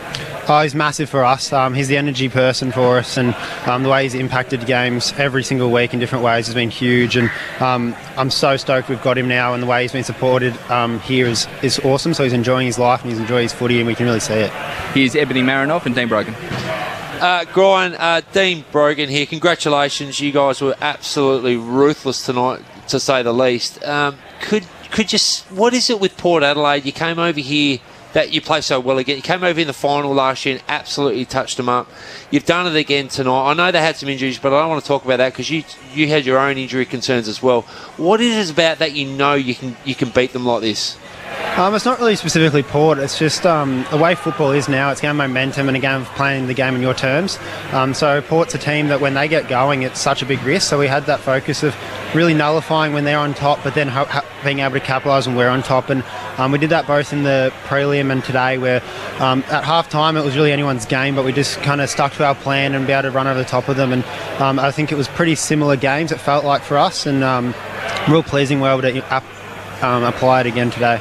And your forward half, I think you're the best, one of the best teams in the comp, if not the best, of your forward half efficiency, especially when you're going inside 50, and you're a big part of that. The kicks around the corners that you guys are able to do, especially yourself, I think you're one of the best. You are the best in the comp at doing this. It's obviously something you work on through the week, and your connection with your forwards it's a real pleasure to watch. Do you work really hard on that through the week, or has it just come natural for you guys? Yeah, thank you, Dean. But yeah, that's something I've worked on my whole career. When I first got drafted, I was a goal kicker, and Shana O'Brien said to me that one of the first weeks I got drafted that we want you to be the best goal assist player in the league, and that's something I really strive for. That's the spot that's there for me in the team, and it's the same with Brad Close, is that we don't need to be finishing them. We just need to be setting them up and being connectors in our team, and that's what we've been able to do it for a long period of time, and hopefully we can keep doing it. We're adding Sean, we're adding Tice to that mix now, and Ollie and Scratcher, Shannon Neal are really getting their hands on it too, which is really pleasing. So hopefully we can just continue that continuity and go well from there. Brian, Ebony Marinoff here. Congratulations on another phenomenal game. You seem to just be getting better with foot and hand. You've kicked it 94% tonight. Thanks, Ev. Yeah, it's pleasing. Sometimes they come off and sometimes they don't. So sometimes you have your nights, and I think tonight was one of those nights. I shanked one in the last quarter and it still hit my teammate in the chest. So it was just pleasing to have things go your way for once. You talk about things going your way. We've seen Bowes and Dangerfield go off quite early. Did you have a little bit more to say in terms of Dangerfield going off? It looked like you were a little bit more lively up the ground, and Jezza Cameron played a little bit more deeper? Yeah, I was walking out at half time and I realised, oh wait, Danger's not coming out and Tom Stewart's not playing. I'm like, oh, no one's there to speak. So I was like, I'll say something and hopefully get the boys up and about. And it's probably good for us, like me, Tom Atkins, Zach Guthrie, our kind of year levels, the time to take over that kind of leadership role. So pleased to get that little bit of experience tonight, that we don't have to rely on Danger and Bosey and Stewie, but hopefully they come back ASAP. Is that something you're focusing on? Because I actually saw Bailey Smith take the pre-game speech. Is that something that Chris Scott, or is that Dangerfield's will of leadership? Oh, I think that's Baz just speaking. I wouldn't want to listen to that again, but it's very it's not motivating, but it's very entertaining, so it is good though. Can you fill us in on anything he had to say, Graham? A lot of swear words and a lot of energy. That's about it. Graham Mize is with us on ABC Sport after Geelong's 76-point win. Cheeky Jeremy Cameron at the end as well, waving goodbye to the fans, but 7 goals. That's an incredible performance. He's getting older, Jeremy, but it doesn't seem to faze him. Oh, he's an absolute freak athlete and a freak player that's been able to do it ever since his first year at the Giants and impact games in so many different ways. He's a key forward, but he plays wing, he plays half forward, he plays forward pocket. He can do it all, and when we can get the game on our terms, it really suits Jez, and he was able to capitalise tonight, which is so pleasing, and hopefully we can help him out more often. The Dangerfield hammy, have you had a chance to catch up with Paddy? Was it more management, or do you think it actually was an injury? He's right behind me, and he looks really good to me. He's fantastic, he said. So, good to go next week. The Cats fans will be very happy to hear that. Brian, you had the black armbands this afternoon after the sad news this morning of Adam Selwood's passing, a family name that is so linked with the Geelong Footy Club. How was the group in the build-up to today, in particularly Chris Scott? Oh yeah, it's extremely sad. We're sending all our thoughts to the family. We love them all. They're one of the strongest families I've ever met, and one of the best families I've ever met. So we're sending all our love to them. I think the boys really did want to do it for the ones that have been part of our club, but also for Adam and the struggles that pretty much anyone in mental health is going through. Football is such a fantastic game that we can all come together at different times, but it's very, very sad, and we are sending all our thoughts and prayers, and we were all day. Beautifully spoken, Brian, and thank you so much for your time. Congratulations on a massive win here at the Adelaide Oval. Thank you, guys. Appreciate it. Great to have Brian Myers after Geelong's 76-point victory. And as you touched on, if you're struggling with your mental health or anyone you know is and you just need somebody to talk to, give Lifeline a call. 13 11 14 is the number. That's 13 11 14. So the Cats move on. 5-day break. They've got the Dogs on Thursday night and some big names that could come back in. So Jack Martin and Cam Guthrie playing in the VFL tomorrow. Tom Stewart and Reece Stanley trained this week but didn't play, so there's still a chance as well to feature.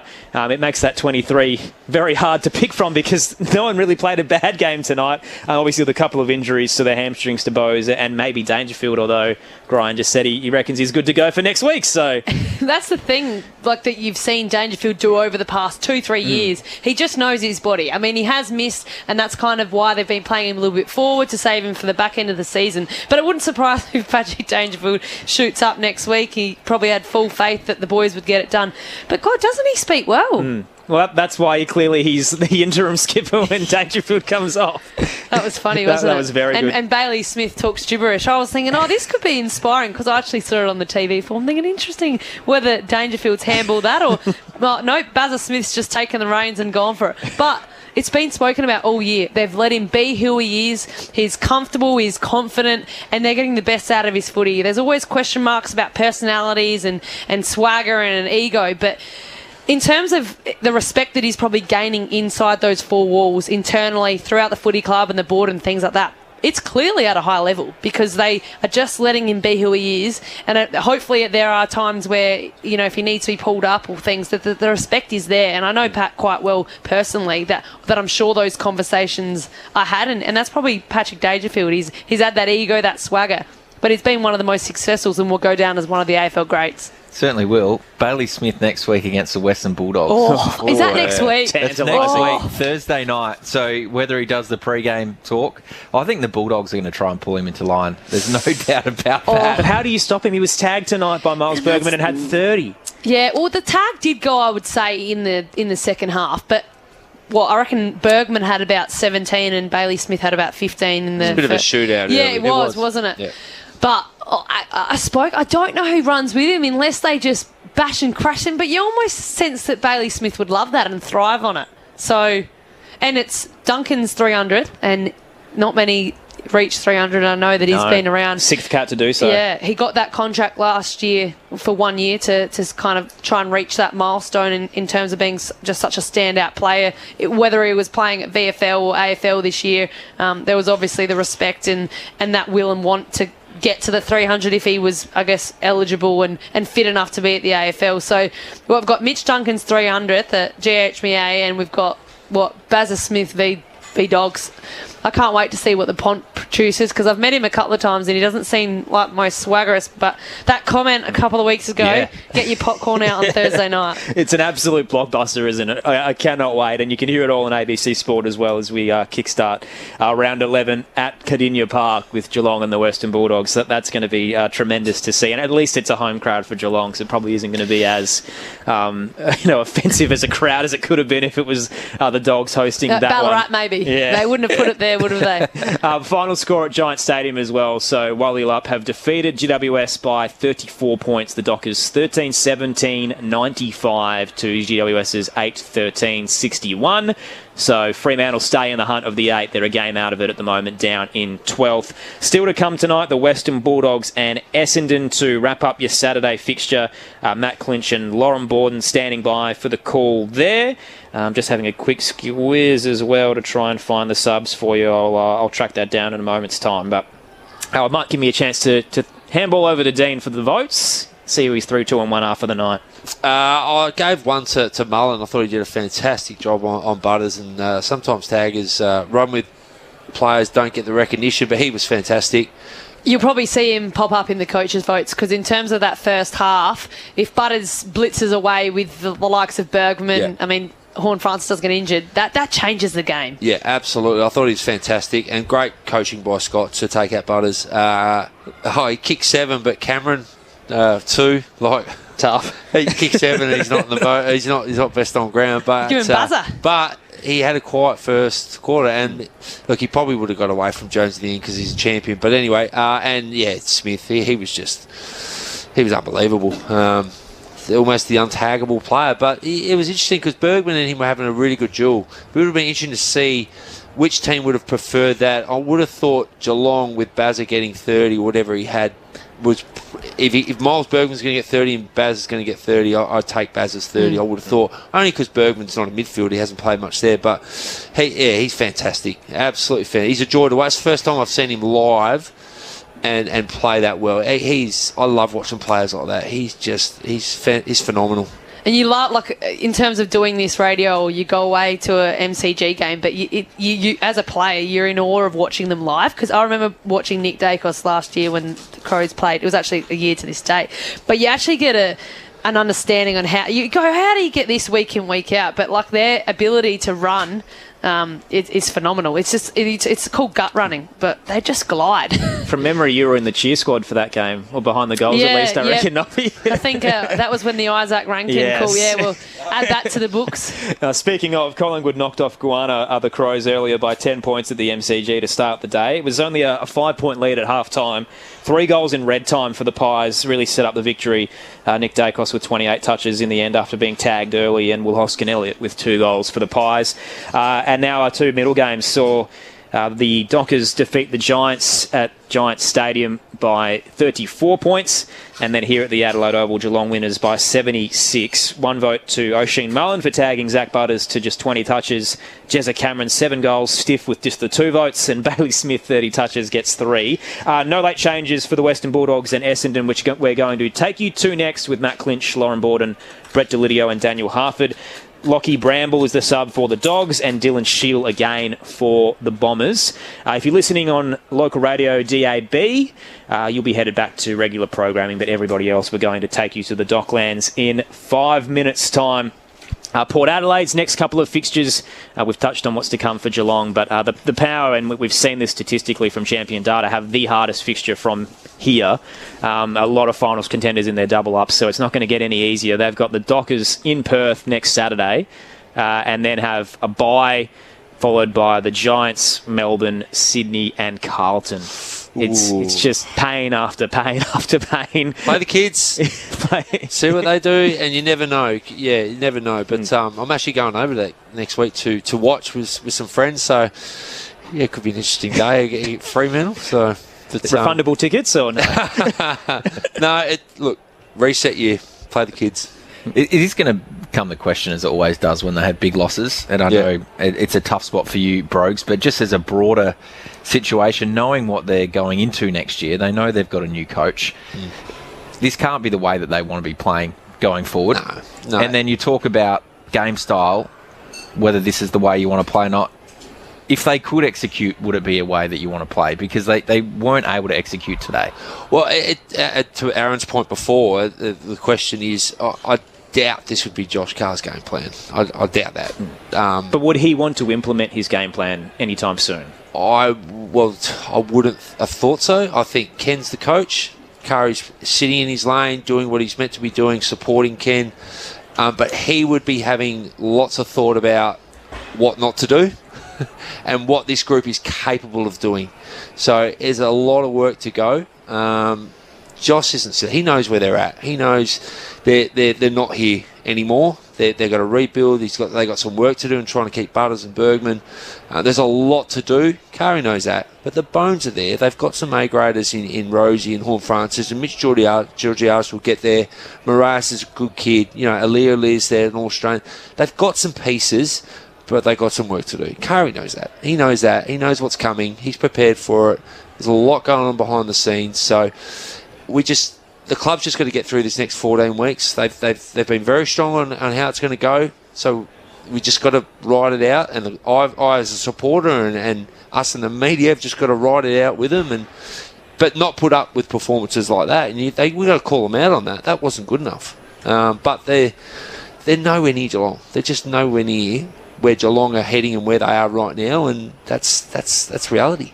The troubling names that you mentioned, so Zach Butters and Miles Bergman are currently in contract talks. You're trying to bring Nasai Wanganeen Miller over as well. How do you sell the farm when you're currently in a diabolical place and it's not a great place to be in? That's the part of the issue, isn't it?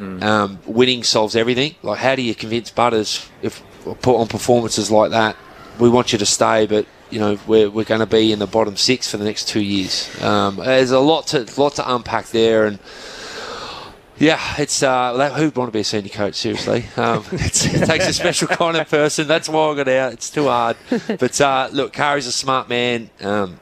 There's lots of stuff going on in the background. I'm sure there is, but he's there to support Ken. They've got to get through the next 14 weeks as best they can, but they can't have performances like that. Otherwise, people stop coming to the game. The only person who enjoys senior coaching is Chris Scott, because he never seems to lose. He loves playing Port Adelaide, doesn't he, Chris Scott? He knows how to beat Port. They've won 5 in a row at the Adelaide Oval now as well, so it's becoming a happy hunting ground. He's a superstar. You said coach and a half. He's just a superstar coach. I'm in awe. Yeah, he's the gold standard, isn't it? And he's been there a long time, just keeps reinventing himself, bringing players in. I mean, he's got good support around him too. They're just they have been the best probably 20 years. Superb football club. Brogues, great to have you as always. Thank you. Thanks for having me. Get some more of your thoughts on the Power and SA Grandstand on Saturday. Got a bit of time to think about. I'll be in Perth. So, that's right, true. Yeah, you get a week off. Get an ABC. A week off. I want to come on the show. See if you can find me. We'll find a spot for you. Right. Thank you. Noffy, it's great to see you as always. Enjoy AFLW training. Yes, Gearing thank you. up. Yep, very exciting. Big thanks to Josh Money downstairs, Paul Brokenshay, Craig Davis back in the studio, Tom Wilson as well. Good calling with you as always. Tail of the tape here. It was a pretty close game early. Geelong by 3 points at quarter time in what was still a wet and kind of dire affair, low scoring. Up by 9 at the half, and then they pulled the trigger. A 5-goal to 1/3 term, up by 36 points, ultimately won by 76, kicking 9 of the last 10 goals. Jeremy Cameron had 7, Bailey Smith with 30 touches, O'Shea Mullen keeping Zach Butters to just 20 touches as well. Port Adelaide with another monstrous loss, and Geelong moving to 6-4. Yardabalti 4-6. Coming up next, it's the Western Bulldogs and Essendon. For everybody who isn't listening on local radio, DAB+, you'll be headed back to network programming. Matt Clinch, Lauren Borden, Brett Delidio, Daniel Harford, your call team. There are no late changes there. Lockie Bramble is the sub for the Dogs, and for the Bombers, Dylan Shield once again. So the main changes, Duray and Jones in for the Western Bulldogs, for Gallagher and Poulter, and for the Bombers, Laverde in for Lewis Hayes. Earlier, Collingwood defeating Adelaide by 10 points as well, and the Dockers winners by 34 points. Enjoy your night. You're headed to